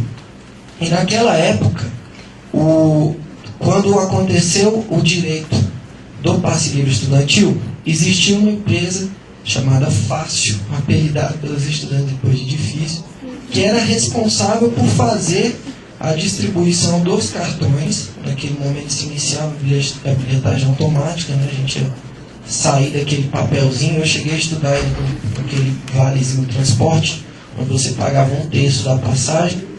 Então naquele momento a gente estava iniciando essa bilhetagem automática, mas essa empresa Fácil, ela era de responsabilidade de gestão e de administração das empresas que geriam o transporte público naquele momento. É importante trazer esse resgate, porque nas notícias daquela época, se a gente fizer uma pesquisa aqui, era muito comum a gente ver os postos de atendimento lotados, os postos de atendimento com filas enormes, e com uma situação muito clara. Chegava-se o fim do mês, chegava o momento da recarga dos estudantes, e o dinheiro destinado para aquela finalidade, ele simplesmente acabava. Ele não completava o mês.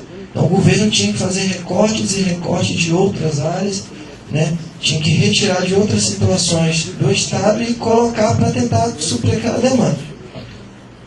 Nesse novo momento o passe livre estudantil vive, nesse novo recorte de onde eu me lembro, de onde eu comecei a atuar nisso aqui, a Fácil tem sua extinção, um decreto até de coragem do governador naquele momento, e cria-se o SBA, que é o Sistema de Bilhetagem Automática, dessa vez em responsabilidade do DEFTRANS, do qual iria, a partir daquele momento, ser responsável pela distribuição, fiscalização e pela autorização dos benefícios ao passe livre estudantil. Com essa troca, isso é outro dado muito importante comentar, com essa troca, só no primeiro ano, o transporte do Distrito Federal, ele conseguiu fazer uma economia de quase 3 milhões de reais. Hoje a gente vê um debate, ainda vou entrar mais na frente disso, que também é outro ponto que a gente conseguiu avançar até o fim, mas hoje a gente, num passado não tão distante, é mais comum se ver o problema das filas, né? Então, quando se conseguiu entrar nesse ponto da gestão e da administração do dinheiro com mais seriedade, a gente conseguiu garantir que aquele recurso destinado ao passe livre, de fato, fosse destinado a isso. Como eu comentei, só no primeiro ano foram 3 milhões de economia. Fez um levantamento naquele momento, tinham quase 17 mil cartões duplicados. Cartões estudantis duplicados que chegavam a passar em catracas eletrônicas quase 800 vezes por dia. Quando se iniciou esse trabalho, as linhas do Distrito Federal, a grande maioria esmagadora, eu posso falar isso com muita propriedade, quase 90% delas, eram linhas sem nenhuma licitação. Eram linhas que simplesmente apareciam também, eram linhas que não deviam operar em locais que operavam, eram ônibus que estavam em cidades que não deviam estar. Então, o transporte público, naquele momento, quando se iniciou, fazendo esse recorte de onde eu fui convidado para fazer esse comentário, mas era perceptível a dificuldade que os transportes viviam até aquele momento, de uma fase de sucateamento entre todas as situações e todos os momentos que o governo do Distrito Federal viveu, desde muito antes dessa reunião nossa. É um processo de sucateamento gritante mesmo, desde a frota de ônibus até a forma de administração do sistema. Então, naquele momento, se instituiu o sistema de bilhetagem automática, e aí a gente conseguiu ter alguns avanços. Como eu comentei, há um passado não tão distante, a gente tinha um debate muito grande das filas. Os postos de atendimento do DEFTRANS hoje ainda recebiam filas muito grandes, porque todo início de semestre nas universidades e início de ano nas escolas de ensino médio, o estudante tem que levar sua documentação, um comprovante de escolaridade, de registro da instituição de ensino até um posto, para fazer o seu cadastro ali e ter o direito ao seu benefício no cartão. Então, hoje a gente já conseguiu avançar além dessa situação das filas, que é um programa que a gente tem hoje, que chama carga embarcada. O estudante vai uma vez, no caso do estudante do ensino médio, uma vez até o posto, e o universitário 2 vezes semestralmente, onde a gente já consegue fazer a carga do cartão dentro do ônibus. Isso também gera economia. Os cartões, o valor que não é utilizado naquele mês, no próximo mês de recarga, ele só é completado. Então, algo que não acontecia antes. Então, essas situações grosseiras dentro do sistema que a gente encontrou quando iniciou o trabalho, elas deram um adiantamento em muitas situações que permitiram, por exemplo, essa economia de dinheiro, a atuação do DEFTRANS móvel, que é hoje está alocado na UNB Ceilândia, mas que em um ano de atuação, de 2012 até hoje, ele fez quase 15 mil atendimentos. E aí eu vou comentar mais para frente também a questão do DEFTRANS móvel. Mas enfim, fora do passe livre estudantil, onde eu acho que é o tema prioritário que eu faço o comentário, ele começou a partir desse benefício garantido, baseado numa lei número 239, de 10 de fevereiro de 92. A gente utilizou essa lei também aí para amparar o fórum, que é uma lei que institui a criação de comitês de debate com a comunidade para o melhoramento, o aperfeiçoamento do transporte coletivo. E o Fórum do Passe Livre também é um grupo de debate, é um grupo de discussão a respeito. Hoje, para você ter direito à gratuidade do passe livre estudantil, é necessário residir a 1 quilômetro ou mais da instituição de ensino, ser aluno regular de instituição de ensino. Além disso, também entram seus portadores de necessidades especiais, acompanhados ou não, idosos, funcionários das próprias empresas de ônibus e os militares. Então, esse aí é o contingente hoje que utiliza o transporte coletivo de forma gratuita, né? Vou falar gratuita que vocês conseguem entender, sem fazer debate de imposto e tudo mais, falando da forma gratuita mesmo que utiliza. Idosos, funcionários das empresas e os militares, é mais difícil a gente contabilizar o fluxo real deles, porque o militar ele entra pela porta de trás, o funcionário entra pela porta de trás. Então, a gente tem um número estimado do que eles movimentam. Mas um número mais atualizado que eu tenho aqui, entre estudantes e portadores de necessidades especiais, no ano de 2012, giraram a roleta dentro dos ônibus 53.938 tantas mil vezes. Aqui mais atualizado, 53.938.872 vezes. Isso contando que tem estudante que utiliza mais de um ônibus para ir, ou seja, tem estudante que utiliza 4 ônibus para ir para a instituição, 2 para ir, 2 para voltar. Então, é uma conta muito grande. Hoje, o passe livre estudantil, ele tem um custo de mais ou menos mês 7 milhões de reais. 7 milhões de reais. São cadastrados hoje no sistema de bilhetagem automática, que é o SBA, como eu comentei, que são as lojas agora responsáveis pela distribuição, fiscalização desses cartões, desse passe livre, 180 mil estudantes. 115 mil deles ainda nas redes públicas, né, desde a Universidade de Brasília, a FEPEX, as escolas de ensino médio públicas distribuídas pelo país, pelo Distrito Federal, 60 mil estão na rede privada e 7 mil estão na rede rural, que é outro ponto que a gente também conseguiu avançar bastante, de conseguir levar a essa comunidade esse benefício, que antes a gente tinha deficiências no sistema para chegar a esses locais. E a recarga embarcada, ela se iniciou pelas instituições rurais, pelas escolas de ensino na região rural, né? Já que era uma situação ali de muita carência mesmo no transporte. As áreas rurais, assim, a gente ainda tem desafios muito grandes ali naquela área. Então, para eu completar aqui, pessoal, quanto tempo eu tenho ainda? Não sei. 6 minutos, tá? Então, falar bem rápido o que é o Fórum do Passe Livre. Após essa criação, após a regulamentação dessa gratuidade, o órgão instituiu, baseado na lei que eu comentei, entre os comitês de transporte também, que a gente também tem parceria com as administrações, para que os comitês aconteçam, o Fórum do Passe Livre Estudantil. E ele, nos seus primórdios, né, isso já aconteceu até antes de eu começar a ter contato, até saber o que era o fórum, e eu acho importante isso, porque eu vi na ficha de cadastramento, algumas pessoas fazendo uma pergunta, você conhece o Fórum Passe Livre Estudantil, já ouviu falar? Inclusive depois eu até queria esse dado, que é muito importante para a gente. Mas no site do DFTrans a gente tem uma guia que explica o que eu trouxe aqui para contribuir com o debate. No passado, a gente fazia um mapeamento das instituições de ensino, sejam elas privadas, públicas, de ensino médio ou superior, e se fazia um primeiro contato com as representações estudantis, no caso das universidades DCEs, né, os centros acadêmicos, na inexistência de diretório central, e das escolas de ensino médio, grêmios. Só que não são todas as instituições que têm grêmios. Não são todas as faculdades que têm DCEs. E, além disso, essas reuniões aconteciam no auditório do DFTrans, que fica na antiga rodoviária, do lado do shopping popular, de difícil acesso.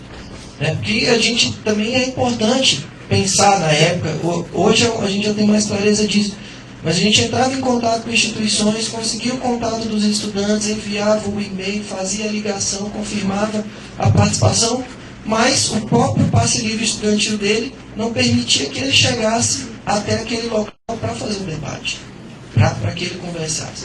Tem estudantes também que não dispõem de verba ou de recursos naquele momento para estar naquele local. E a gente passou por um processo de esvaziamento do fórum muito gritante. O Carlos mesmo também, que está aqui até para fazer justiça, já aconteceu de nós puxarmos algumas coisas na Câmara Legislativa.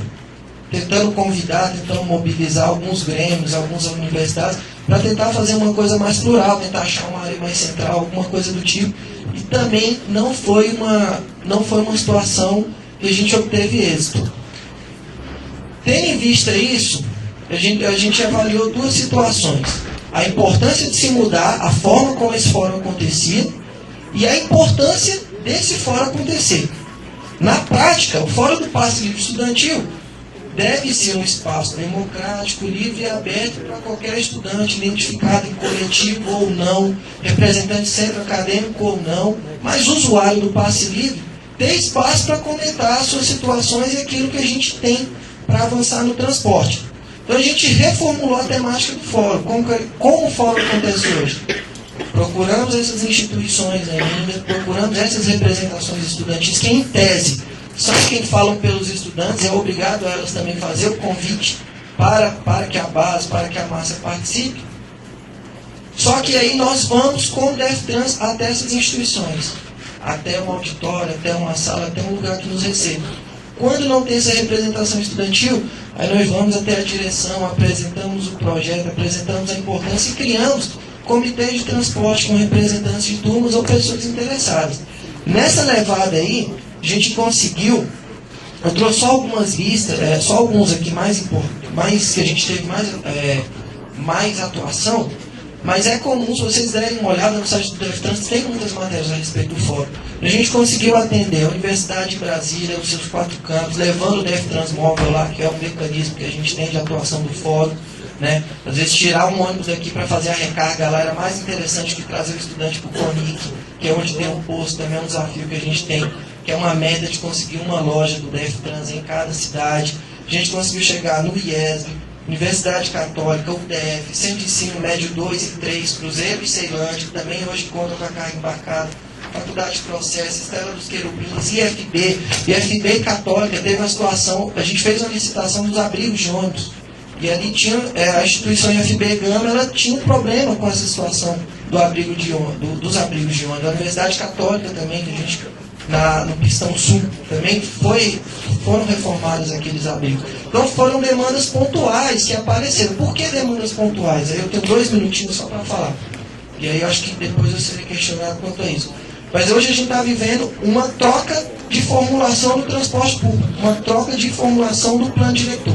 Então nós vamos dividir a cidade em bacias, nós temos os BRTs, nós temos a renovação de frota. Então tudo que estava sendo feito até hoje dentro do fórum era para resolver situações pontuais, como por exemplo, meu ônibus não está passando em tal horário, ou acontece um encavalamento, que é uma coisa que a gente entende lá dentro da fiscalização, que a empresa engole um horário, já que eu não tenho GPS, não posso fiscalizar onde esse ônibus está, e ela faz com que ela finalmente queira levar aqueles 2 ônibus em um só, que é muito comum isso. Isso é muito comum, isso acontece, tem muita reclamação que a gente tem. Então, sim, impressionante, né? Enfim, me perdi agora, desculpa. Então, isso acontecia, a gente conseguia, por exemplo, dar prioridade a essas situações. Então, vamos fiscalizar uma linha em tal local que chegou uma demanda dessa aqui. Vamos fazer um debate lá, vamos levar uma fiscalização para tal local. Então, o fórum ele funcionava com essa sintonia mais fina com o órgão, a fim de a gente tentar dar uma celeridade em cima dela. E aí, só para concluir, tem 1 minutinho, foram onde trouxeram temas mais importantes para contribuir nos futuros debates, até antes dessas manifestações, que é o que é o transporte, o que é o passe livre. É um passe livre que me dá 6 linhas hoje, que eu sou limitado àquelas 6 linhas de ônibus. É um passe livre que me restringe horários. Se eu não tiver aula naquele dia, aquele passe livre não me permite a ida até aquele dia. O que eu acho importante também, já que é passe livre estudantil, o que é importante como educação, a cultura, o lazer, o esporte, também são áreas que não são abrigadas por esse ponto.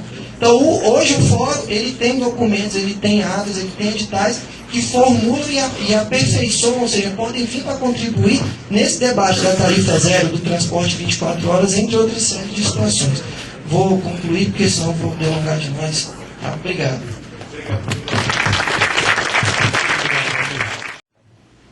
Alô? Boa tarde. Primeira pergunta vai para o representante do fórum, Passe Livre, Valmir. Nessa série de conversas, de palestras, né, de apresentações que a gente teve aqui, já foi exposto que da forma como está instituído é ultrapassado, né, que novo paradigma é o tarifa zero, que é execuível, basta vontade política e rearranjo fiscal,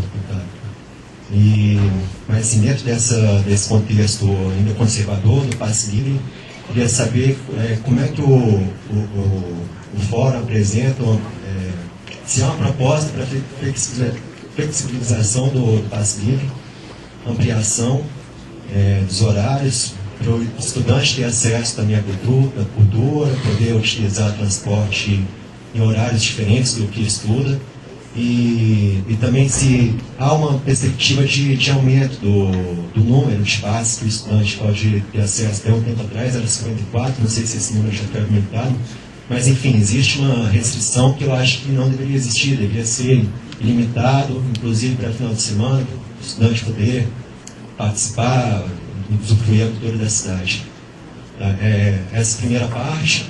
A segunda parte é mais direcionada ao Ronaldo. Na apresentação dele, ele colocou a ciclovia de concreto, né? Ele colocou como se fosse uma coisa maravilhosa, e a realidade é que a ciclovia de concreto é uma bosta. Eu falei isso não é do nada, não, é baseado em estudos estrangeiros que mostram que o asfalto é muito mais barato. Você pode construir ciclovia de asfalto com 1/3 do valor que você construía com concreto, não se degrada. No mesmo tempo que concreto, as nossas ciclovias, para quem anda, está cheio de irregularidade, e não é simplesmente por má execução do serviço, é porque o concreto é um material problemático para piso, da forma como ele foi feito. Então não é só uma questão de má execução, é uma questão técnica, é porque o material em si ele é problemático. Então é uma pena que as ciclovias foram feitas da forma como foram feitas, poderia ter sido feita de outra forma. Infelizmente, acredito que foi feita da forma como foi feita, porque houve um certo lobby em favor do concreto. Chegou a ser falado em reuniões que o IFAM determinou que deveria ser em concreto, enquanto o IFAM nunca falou isso. Então é uma porcaria a ciclovia de concreto, perigosa para a saúde, estraga com o tempo, é mais cara e ainda é prejudicial ao meio ambiente. Obrigado, Anderson. Paulo Alexandre.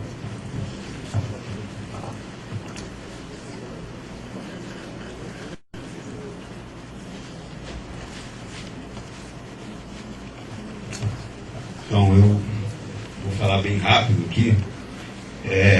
Tive a oportunidade de coordenar o Comitê de Mobilidade Urbana, o Comitê da Política de Mobilidade Urbana por Bicicleta, e isso aconteceu a partir de uma carta, já existia um comitê de ciclovia na cidade, do governo Rosso, e teve uma carta na época da transição, na época da eleição, que instituía que aquele comitê teria que ter mais peso e teria que ser colocado em prática, né? Então, em agosto de 2011, já no governo Agnello, a gente fez o Comitê da Política de Mobilidade Urbana por Bicicleta. Eram 13 órgãos da sociedade, do governo, 6 entidades da sociedade civil.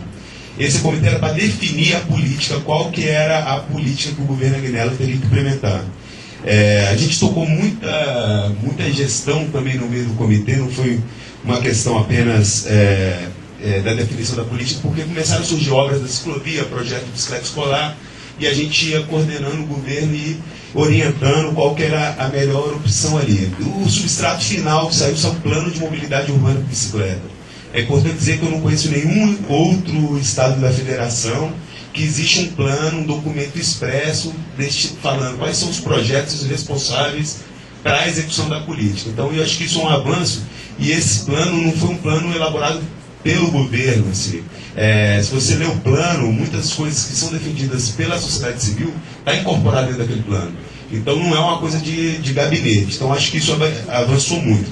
Então a gente define o plano sempre em 3 eixos, que é infraestrutura, mudança de comportamento e serviços, e quem tiver, a gente não imprimiu nenhum desse plano, mas está no site da Casa Civil, que é www.casacivil.df.gov.br, vai no banner publicações, vai ter o plano de mobilidade. Lá tem todos os projetos, né? Eu não vou falar em 2 minutos, não consigo falar os projetos, e os responsáveis pelo projeto. A partir disso, a gente cria um fórum de mobilidade. Esse fórum tem a participação de menos órgãos do governo, e a gente fez uma reunião com a sociedade civil para incorporar as entidades que queiram participar desse fórum. Esse fórum é para acompanhar a execução do plano. Então, no decreto do fórum, está assim, o fórum vai ficar responsável para acompanhar os projetos. Tais. Oi? Tais da questão. Só queria tais projetos do plano que está publicado. Então, o fórum é um fórum muito direcionado para aquela execução. Eu só queria falar um pouco da ciclovia sobre as questões. A gente já chega no governo com os projetos licitados, projetos executivos licitados do governo passado.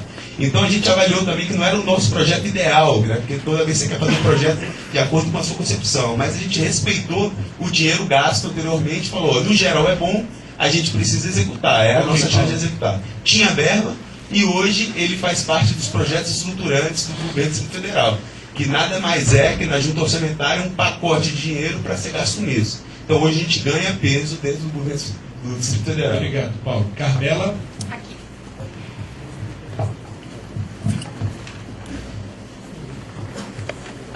Olá, boa tarde a todos e todas. Eu sou a Carmela, eu sou antropóloga e até 2 semanas atrás eu era a diretora do conselho.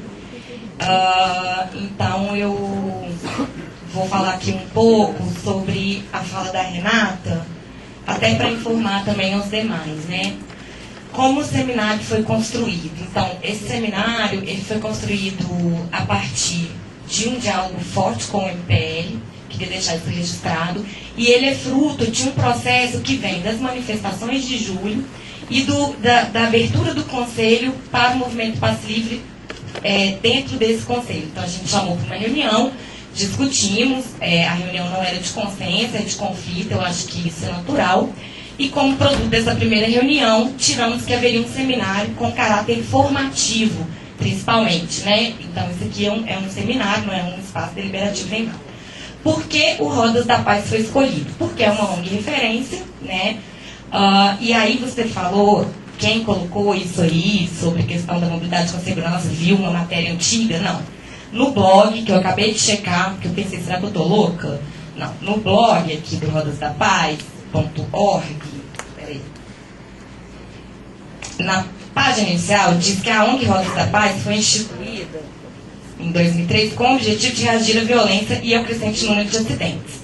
Desde então, promove ações para conscientização em prol do trânsito seguro para todos, com especial atenção para os usuários de bicicleta, etc. Então, aí eu acho que você valorizou a questão da segurança e da mobilidade urbana, que seria a sua fala, até porque as questões mais gerais foram discutidas em outras mesas. E o tema, então, nessa valorização, gostaria de fazer um comentário, porque a questão da bicicleta é legal de fazer um destaque, porque as novas organizações da sociedade civil, né, a gente sai desse paradigma de ONG, agora com uma questão de coletivos mais horizontais, organizados em redes sociais de internet, a gente ainda não sabe onde isso vai dar. O fato é que a bicicleta ela se tornou muito central nesse processo. As pessoas vão às manifestações de bicicleta, elas fazem a segurança das manifestações de bicicleta, a marcha das vadias, a segurança da marcha das pessoas que estão caminhando ali, é feita de bicicleta, né? Recentemente, infelizmente, hoje houve uma coisa muito triste, que numa manifestação de julho, uma garota foi atropelada de bicicleta. Eu vou me permitir falar mais um pouquinho, tá? Dá licença. Foi atropelada de bicicleta na saída da marcha. E hoje tem uma bicicleta lá no lugar onde ela foi atropelada. Então, os coletivos de bici, a coisa da bicicleta, isso está muito forte para a juventude e para as pessoas que não são jovens também. Então, eu acho que é uma sugestão de valorizar a pauta da bicicleta, nesse sentido, numa próxima fala, já que a questão geral do metrô, do ônibus, da falta de acesso, etc., já está contemplada em outras falas. Obrigado, Carmela. Eu dei para você a mesma tolerância que eu dei para o Paulo Alexandre, para a gente ser justo com todo mundo. Eu sei da sua importância e da sua reflexão a respeito, mas só para a gente manter um critério de justiça. PAIC. Tá bom, obrigada.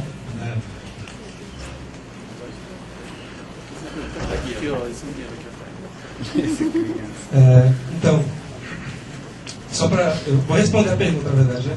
Se se o movimento Passe Livre apoia 30% de tarifa zero.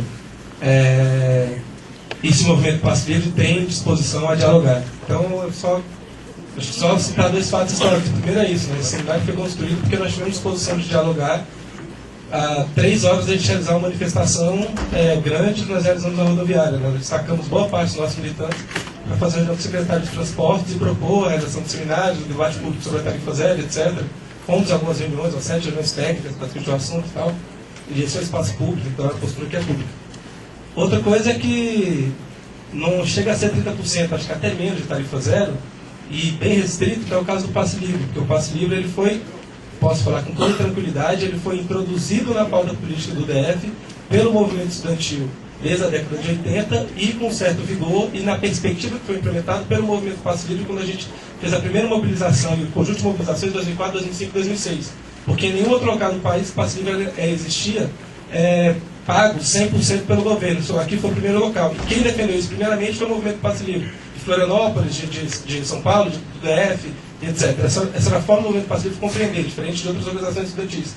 Então, nós construímos essa política. E um governo contrário a gente, tinha acabado de massacrar a gente na Câmara Legislativa, boa parte de nós, ainda roxas, do massacre, tenta restringir o Passe Livre estudantil, que tinha sido aprovado, proposto pelo governo Arruda, implementado pelo governo Rosso. O governo Rosso tenta restringir o Passe Livre estudantil para estudantes de baixa renda, e nós participamos da série de diálogo, na Câmara Legislativa, etc. e tudo mais. Então, mas tudo isso para dizer o quê? Assim, que o papel, explicar um pouco, assim, né? Nosso papel enquanto movimento social é o papel de fazer o diálogo público, o nosso papel é de fazer política, sim, de fazer o diálogo público, mas a nossa localização na sociedade é com os de baixo. Então, o nosso papel não é de ser tragável, não é de ser bonitinho, não é de ser interessante e agradável às autoridades públicas, porque quando a gente vem aqui falar, tá a raiva toda que eu passei pegando ônibus hoje. Hoje não, hoje eu peguei carona, mas ontem pegando ônibus, anteontem, etc. É isso que está expresso aqui. Então, eu só queria que as pessoas talvez se dedicassem um pouco a entender o papel do movimento social na luta política, que é um pouco diferente do papel de outras organizações que têm todas as legitimidades também. Obrigado, Paik. Marcos Costa. Boa tarde a todos. Gostaria de parabenizar a todos pela fala. E eu começo aqui eu quero ser bem breve também.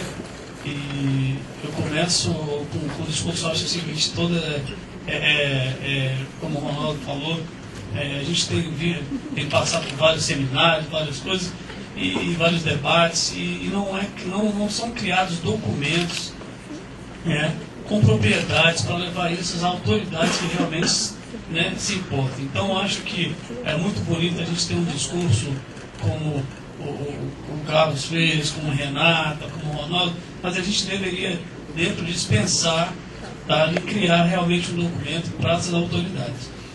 Então, eu já coloco isso aqui nesse debate, para todos pensarem nisso, até a organização, para levar isso.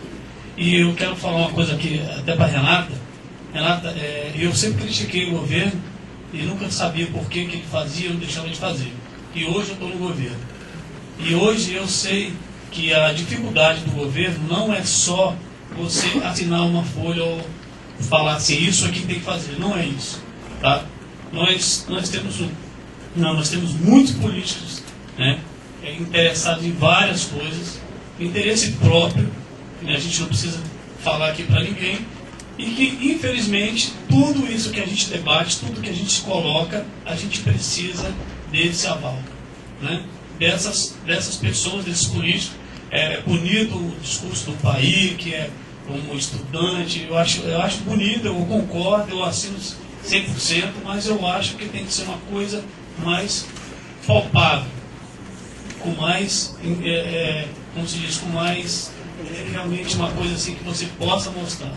E uma coisa que eu queria falar para você, você da Roda da Paz, eu acho que tudo, existe projetos, eu não sei se eu posso estar falando aqui sem propriedade, mas se existe um projeto, se existe uma coisa, vocês têm que procurar realmente, como o Ronaldo falou, sair da inércia e procurar realmente quem possa mudar isso. Então não adianta a gente ficar, não, isso aqui é bonito, isso aqui é feio, não adianta. A gente tem que realmente ir atrás de quem possa fazer. E por último,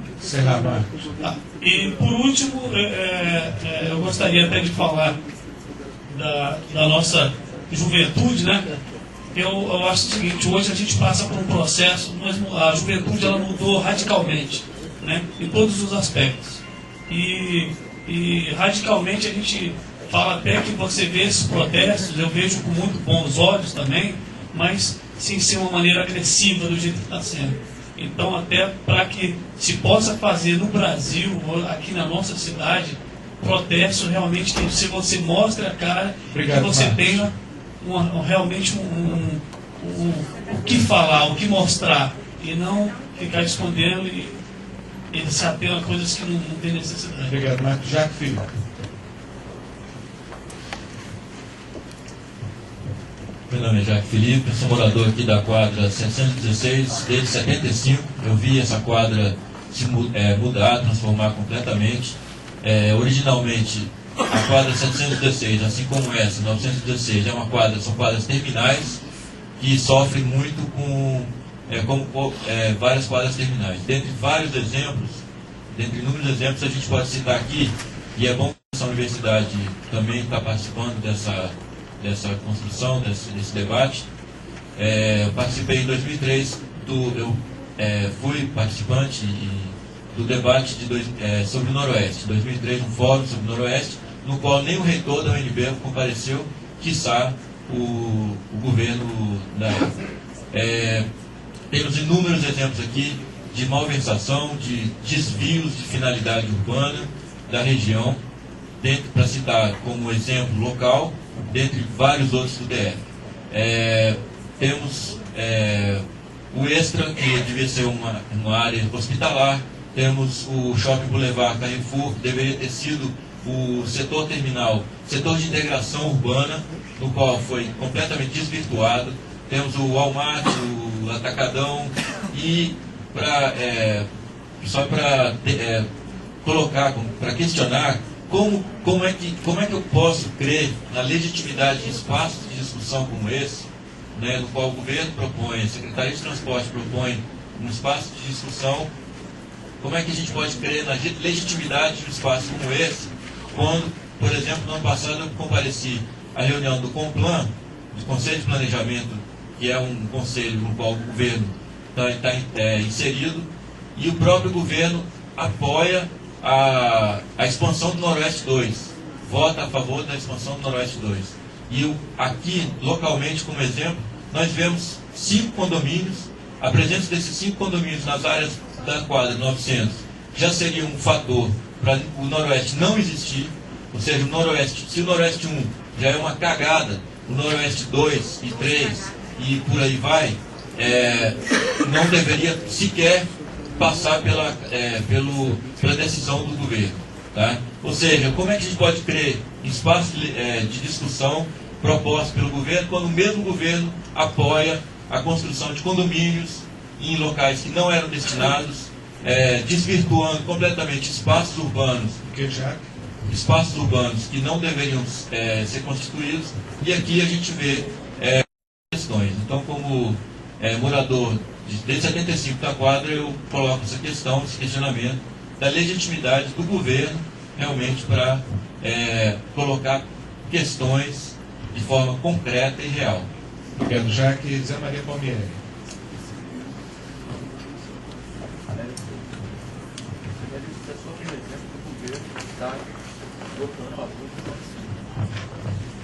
Boa tarde a todos os presentes à mesa.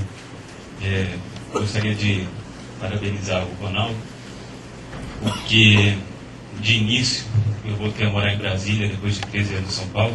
Sou nascido em Brasília, comecei a pedalar aos 5 anos de idade e hoje, 36 anos depois, acho que eu tenho alguns benefícios de pedalar por todo esse tempo.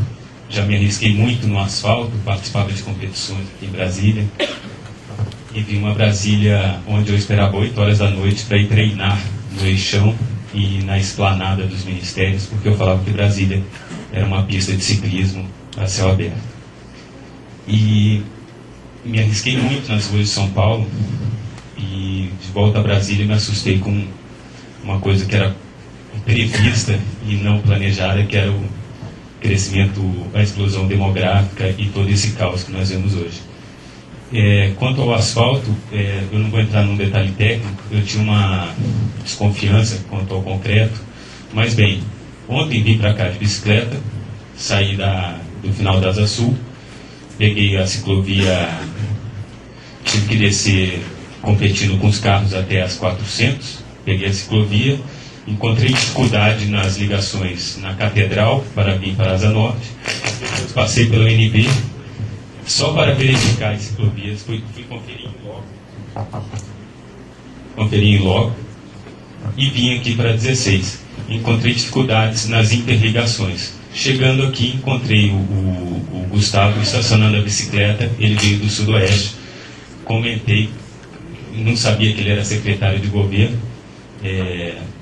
Se eu tivesse uma atitude mais na defensiva, ia falar, nossa, que atitude demagógica. Mas não, é uma atitude que sirva de exemplo e que, desde que eu passei a utilizar a bicicleta nas ciclovias e adotei um outro tom, não de crítica, mas de convencer outras pessoas que moram na Asa Sul ou na Asa Norte e trabalham no setor de autarca e nos ministérios, eu contei 9 pessoas utilizam dessas pessoas. Se cada um que começou a utilizar a bicicleta levar esse discurso, não só atacando pedras, mas construindo, eu acho que vai fazer efeito na mudança, na quebra de paradigma que todos almejam, que é acabar com essa cultura do carro, que Brasília já nasceu sobre essa cultura do carro, né? E só concluindo, eu teria uma pergunta para o Ronaldo: como que ficaria essas interligações? Porque aqui na Asa Norte, quando você chega ali na altura da torre, foi justamente onde a Carolina Batista, 23 anos, estudante de antropologia, filha de um grande amigo, ela morreu porque aquele sinal ali próximo à torre, ele fica muito tempo aberto e não tem tempo, chega 5 minutos depois você se afoga.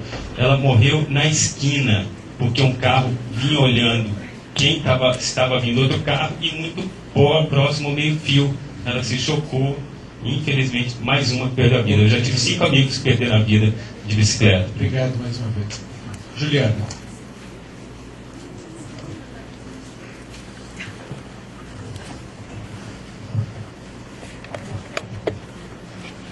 Oi, boa tarde. Eu queria primeiro que o Valmir, se ele pudesse, falar um pouco mais sobre como andam as discussões sobre a maneira que a burocracia que existe no passe livre estudantil tem dificultado o próprio princípio, que é o direito à cidade, que nesse caso está direcionado para os estudantes. Como que anda essa discussão, essa pauta que inclusive ele tinha colocado na fala dele, sobre os próprios estudantes não conseguirem participar do fórum, porque, enfim, não conseguiam, o passe não permitia. E uma outra colocação que eu queria fazer era com relação à fala do Ronaldo e das outras pessoas que mencionaram as ciclovias. Eu queria, assim, fato de, assim, quem anda de bicicleta em Brasília, quem já andava antes das ciclovias e quem anda hoje em dia, sabe que tem vários problemas nas ciclovias, vários problemas nas transições, principalmente. Não é você fazer uma ciclovia que pegue, por exemplo, toda a L2 Norte, que vai facilitar que o ciclista faça esse percurso direto, porque tem vários momentos que você precisa parar, várias entradas de quadra, enfim. E queria saber se existiu um momento em que foi discutido, antes dessas obras físicas, né, que a gente percebe muito claramente que acontecem, uma educação, um projeto de publicidade, de falar, não, os carros precisam conviver com as bicicletas dentro das cidades, e não simplesmente construir uma outra via que tire o trânsito das bicicletas junto de onde são os carros, nessa divisão mesmo, para fazer uma coisa à parte. E essa coisa à parte, ela invisibiliza um pouco os ciclistas, porque a gente sempre tem que parar, a gente sempre tem que dar preferência para os carros que ainda estão passando e circulando nas suas vias, que já são as suas vias, que assim, a gente não está competindo nessas vias pelo lugar do carro, a gente está num outro lugar. Então, enfim, queria saber um pouco sobre essa posição. Obrigado, Juliana. Rapidamente, tanto para a Juliana quanto para outra pessoa que falou sobre interlocuções, as interseções das ciclovias. Tem a apresentação datada de 2000, aí que eu passei para ele, se precisar depois você pode pegar, já está gravado ali. Ela mostra todo o trabalho que foi feito para levantar e chegar onde nós chegamos na época. A sociedade civil estava presente, discutiu, e naquela época chegou um pouco do que nós conseguimos fazer hoje. Então, para você ver a história do tempo de governo e tempo da comunidade. Mais de 10 anos levaram isso. Uma outra coisa interessante relacionada à opção, a prerrogativa de fazer ciclovias no contexto do Manual Cicloviário do Brasil. Ciclovias são infraestruturas cicloviárias destinadas ao uso exclusivo do ciclista, separadas e segregadas totalmente do sistema viário. Isso é a melhor maneira de você garantir a segurança do ciclista com o trânsito que nós temos nesta cidade, em que todo mundo que tem 50 anos no Brasil está acostumado a andar solto, sem nada de impedimento a ele. E, pessoalmente, eu não concordo que você coloque o ciclista nesse momento, por enquanto você não tem campanha maciça de educação do trânsito focado na presença do ciclista do pedestre na via. A presença ideológica do ciclista na via só o expõe a uma bobagem que é: eu tenho direito de cidade, então pega o certo e vai. Você vai e morre.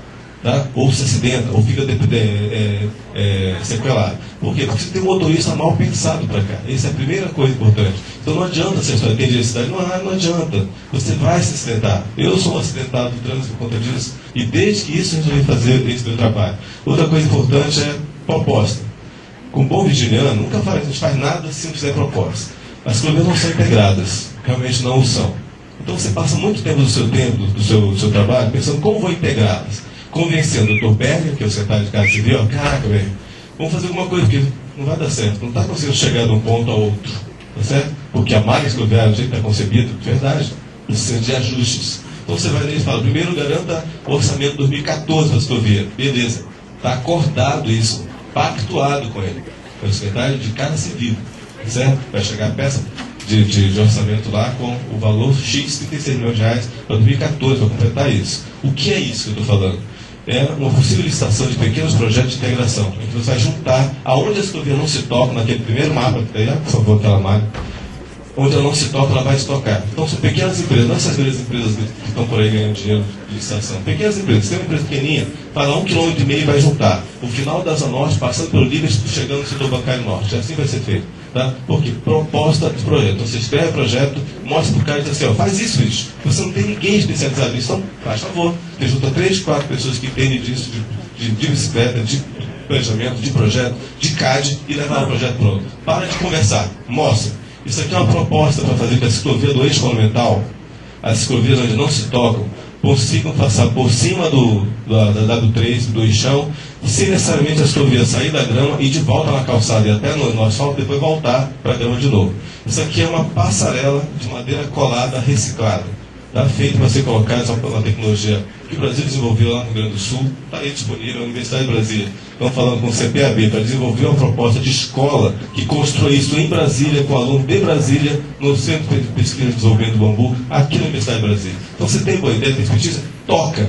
Para de ficar choramingando. Toca. Leva o cara lá com a decisão. Convence ele. O maior vantagem dessa brincadeira foi o convencimento político e seriedade. O cara, quando te aceita, te receber, é porque ele acredita em você. Não importa quem seja bandido, porque de bandido eu estou profissional, cara. De Roriz, Cristóvão, Russo, Arruda, eu conheço todos eles. E para mim não interessa, governador. Outra coisa importante desse contexto: quem você acha que vai resolver o problema político de vocês no contexto de um novo governo? Quem é o novo governador? Quem são os 1000 candidatos a deputados estaduais que vão se estabelecer daqui a pouco de outubro? É esses caras que tem que convencer a botar no discurso, na prática dele, soluções sustentáveis para a nossa cidade, que é inovadora, que é moderna, precisa ser modelo para o mundo inteiro. Obrigado, Ronaldo. Vou passar a palavra para o Renato. Então, vou fazer a primeira resposta, que eu acho que o ponto que foi mais interessante. Na hora que a gente está lidando com o movimento social, num espaço que foi convocado pelo governo, pago pelo governo, por mais que a demanda do movimento Passe Livre, que reivindicou nas ruas, não foi em gabinete, eu acho que é muito importante a gente ter um respeito muito grande às pautas que as entidades trazem. E aí, na hora que a gente percebe os tempos de fala de gestores, a quantidade de gestores, gente que trabalhou para o governo, que ainda se inscreve na plateia, na hora que a gente vai fazendo a divisão do tempo de fala aqui, olha, o tempo de fala distribuído para o governo foi grande. E além de ser grande, na hora que ele pega um pedaço desse tempo para criticar uma fala de movimento, tipo, olha, eu queria que você falasse dessa pauta e não dessa pauta que você falou. Opa, eu acho que tem uma relação aí sociedade-estado, sociedade-governo delicada para ser construída. Agradeço a menção que você fez, o trabalho que a gente fez na Marcha das Vadias, obrigada pela menção. E aí eu gosto de falar que a gente faz as coisas no cotidiano. Não é em fala, não é em maquete. A valorização da bicicleta ela se dá pelo cotidiano. Seja no que aconteceu na Marcha das Vadias, seja o que acontece nos serviços de bike válido, seja o que acontece com a instalação de Ghost Bike, no caso da Carol que você relatou, isso se faz no cotidiano. Fala em evento, a gente traz pauta. Case é para gestor que quer se reeleger, é para lobista que quer aparecer. Para trazer case de sucesso aqui, eu sou pai dessa obra, eu sou pai desse projeto, opa, isso não é movimento social, isso não é ONG. Vamos ter um pouco de cuidado com essas falas também, como é que a gente recebe.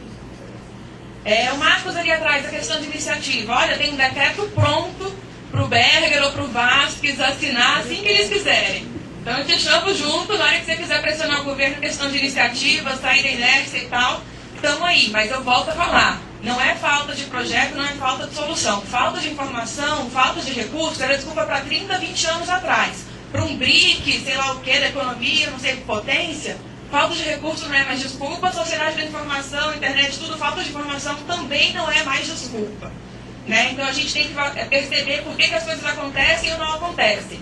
Falar que falta informação, o governo não sabe o que é para fazer, falta proposta da sociedade civil? Não, não cola mais. Né? Vamos ter um pouco mais de respeito com esses espaços. Né? Qual é o tipo de discurso que a gente aceita e que a gente não aceita mais aqui? A gente tem que ter um pouco de cuidado com isso. Questão da ciclovia, que é um modelo de opção segregado. A gente tem que colocar que cada rua é uma rua, cada caso é um caso. Ciclovia é excelente para esses casos, PTG, estrutural, são rodovias de alta velocidade, e justo lá não tem ciclovia, né? É por isso que é interessante a gente contextualizar. A maior parte dos acidentes envolvendo ciclistas acontecem em pontos de conflito. As ciclovias do GDF, do jeito que elas foram feitas, elas não eliminam pontos de conflito, pelo contrário. Elas tiram o ciclista da rua quando o trânsito está ok, na hora que tem uma interseção, uma curva, um balão, eles jogam o ciclista de qualquer jeito na contramão ou na rua de novo. Então a gente não eliminou os pontos de conflito, a gente criou mais pontos de conflito e dando a ideia para o motorista que o lugar do ciclista não é na rua. Porque, como alguém acabou de falar, essa história de direito à cidade pode ser uma bobagem. Opa! Não, direito à cidade não é bobagem, tem que ser um eixo estrutural de tudo que a gente está conversando aqui. Enquanto isso não for um eixo estrutural, eu volto. O que a gente está falando aqui não vai resolver nada dos problemas que a gente tem há 10, 15 anos. Obrigado.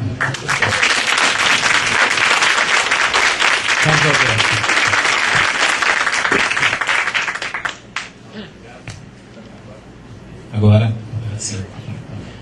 Bom, eu como trouxe um tema aqui, eu disse que eu não entendia tanto de mobilidade, eu ia falar para vocês sobre a juventude. Acabei, com todo respeito a esse plenário e ao debate, ficando um pouco à margem, né, dessa discussão. Haja vista a problemática das ciclovias aí para discutir, uma questão concreta ou asfáltica, como queiram, né, mas que acabou tomando muito desse tema aqui. Só me resta então contribuir um pouco mais, e ainda com muito respeito a esse plenário, contribuir um pouco mais com a poesia, né?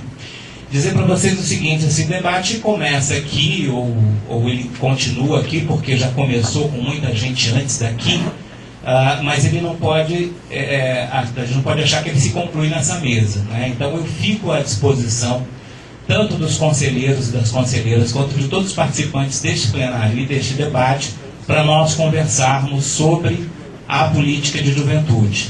E aí me resta também um pouco dialogar, ou tentar dialogar aí com a fala do Paik. E é dialogar no sentido de diálogo mesmo, de conversar com dois lugares que vão se olhando, se reconhecendo e se afirmando, que é esse lugar de sociedade civil e esse lugar de governo, né? Que são lugares que podem ser transitórios, inclusive, né? Paik, aquilo, e é uma opinião muito particular, aquilo que é legítimo não tem obrigação nenhuma de ser belo, né? E o movimento Passe Livre é sobretudo legítimo, na minha opinião, né? Então nos ajuda a avançar e contribui para que nós avancemos nesse debate. Eu quero fazer aqui uma declaração de público, que participei da primeira conversa quando nós dialogamos, quando vocês dialogaram com o governo, e que deu em uma das coisas nesse diálogo aqui, né? E eu saí dali pensando, eu queria viver no mundo, eu viveria tranquilamente no mundo que está na cabeça desse povo, né? Isso é muito importante, isso é um pouco reconhecer o outro, né? Você saber que você pode existir no mundo que o outro está pensando. Há mundos em certas cabeças por aí na qual alguns de nós não poderiam existir. E essa é a violência, a violência mais concreta que se pode cometer a um outro ser humano.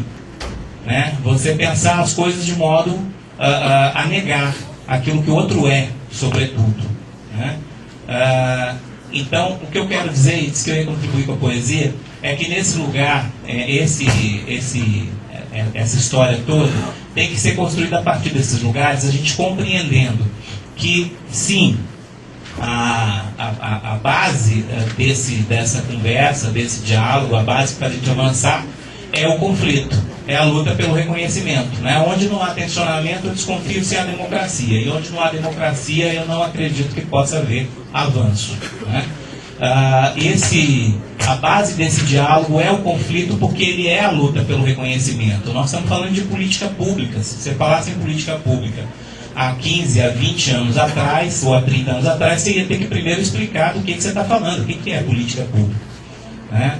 Então, o que eu quero dizer é que nós ainda temos, sim, uma cidade que não é feita para as pessoas. Né?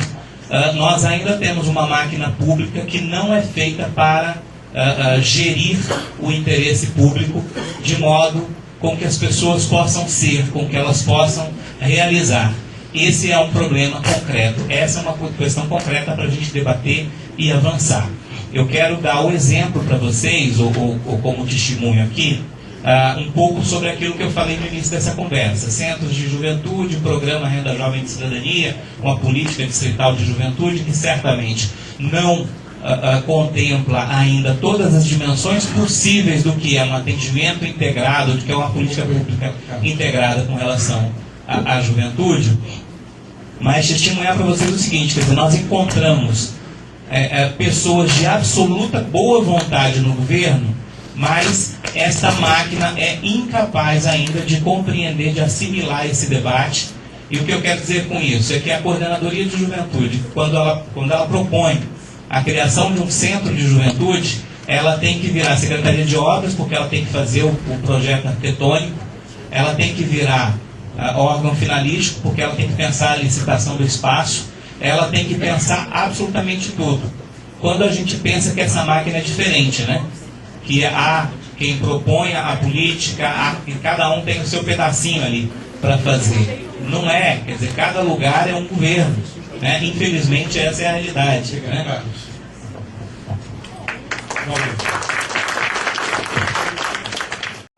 Já é consideração final, só respondendo tudo junto, né? Então, se eu me alongar um segundinho, peço desculpa. Só para ver se eu entendi fazer, vou prometer ser bem breve, só para não fazer errado aqui a oportunidade, que agradeço pela pergunta. Mas Anderson, você perguntou a respeito da ampliação do benefício, quantidade do passe e como o fórum apresenta essas reivindicações. Seria mais ou menos isso? Para eu tentar basear bem minha resposta aqui. E a Juliana perguntou o que avançou nas discussões sobre a burocracia que ainda tem passe livre. Seria isso? Então, perfeito. Eu vou começar por essa resposta. Acho que dá para juntar essas duas aqui.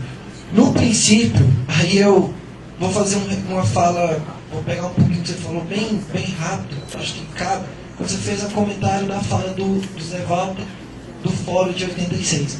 O passe livre, quando ele começou, ele foi pensado há algum tempo. E naquele momento, você tinha que pensar alguns mecanismos, a burocracia ela entra nesse ponto, às vezes para garantir alguns benefícios para uns, mas também tem que tentar garantir direitos. E naquele momento você pensou em criar em limitar esse passe estudantil por diferentes incógnitas. Se a gente parar para pensar, a educação brasileira ela também tem que estar dentro desse assunto, porque a gente tem uma deficiência muito grande ainda do que de fato é o estudante, qual é o papel do estudante. Eu fui estudante de escola pública. Às vezes eu entrava na instituição às 8, 9 horas eu estava liberado. Então se eu tenho passe livre ali às 9 da manhã, para onde é que eu vou? Né? Então, por que a escola às vezes, não, o meu professor não está ali dentro, o que aconteceu? Então, naquele momento, né, sem dizer que seja essa a minha opinião, naquele momento foram pensados mecanismos dessa forma. Vou limitar 6 linhas que estejam dentro daquele percurso da escola para a casa do rapaz, para que ele não possa sair, que ele não use aquele benefício para jogar videogame no Pátio Brasil, alguma coisa do tipo. E são debates hoje que realmente não contemplam mais a realidade, né? Do que a gente avançou como concepção de cultura, de educação, de o que a gente tem que viver dentro da instituição. Eu, como estudante, esse é outro importante falar, que quando eu entrei na Deftrans, eu estava na DTE, que era uma diretoria técnica, que ela só cuidava de fiscalizar o horário de ônibus, ver o ônibus que bateu, multa e tudo mais, e eu lutei para tentar mudar, para entrar para essa parte, né, do fórum, do espaço do estudante, para ainda viver essa realidade. Eu digo com muita propriedade aqui que uma das experiências mais pobres que a gente vive na academia é o momento em sala de aula. Por mais que a educação, por mais que a teoria ela seja importante, mas a gente tem que estar em sintonia com os problemas da sociedade, ainda mais que a gente vai ser, né, enfim. Consegui falar o que eu queria. Acho que eu não sei se eu respondi. Não? Só bem rápido. Hoje existe o fórum, só 15 segundos, pode contar. O fórum fez encaminhamentos hoje, já temos deputados na Câmara Distrital debatendo sobre esse assunto para ampliação mesmo desse benefício, começar com a extinção daquela obrigatoriedade de linhas, pensar o aumento do horário dos ônibus, o transporte 24 horas, já existem coisas assim. Eu peço desculpa pelo tempo, se depois vocês quiserem bater uma bola, a gente conversa mais fino aí. Mas o fórum tem hoje a posição clara do transporte livre também. E o trabalho de vocês como passe livre é muito importante para o movimento. Tá, desculpa aí, mas obrigado. Gente, eu quero agradecer a todos da mesa, dizer que infelizmente não vai dar para passar a palavra. Eu tinha anotado 10 coisas que eu queria falar e vou falar uma 10ª que não tem nada a ver, que é o seguinte, que é sobre política. Eu compreendo totalmente que é necessário e urgente existir pessoas que pressionem, que estejam à frente, que enxerguem o objetivo, e compreendo totalmente que existam pessoas que empurrem, né? Algumas que puxem, outras que empurrem e que façam umas coisas acontecer e que tentem, por isso, defender o legado que contribuem. Só que a gente precisa ter muita clareza, principalmente em ambientes como esse aqui, é o seguinte: enquanto a gente, às vezes, cria rusgas e se desentende no que é acessório, que é o tempo da política, o inimigo de verdade está lá fora e não faz fórum. No Conselho de Desenvolvimento Econômico e Social são 40 empresários para 20 representantes do movimento social. Então, o apelo que eu faço para os dois lados, ou um terceiro e quarto lado que não existam, é: gente, vamos endurecer sem perder a ternura. Porque se a gente desperdiçar um pouquinho assim de energia nesse tipo de tom mais elevado, os caras que não fazem fórum porque têm acesso privilegiado às políticas públicas vão ocupar o nosso espaço, e esse pequeno momento que a gente vive aqui vai ser só mais um momento. Então, eu reitero, eu tenho o maior respeito e admiração por quem puxa e o maior respeito e admiração por quem empurra, mas a gente tem que estar junto. Obrigado.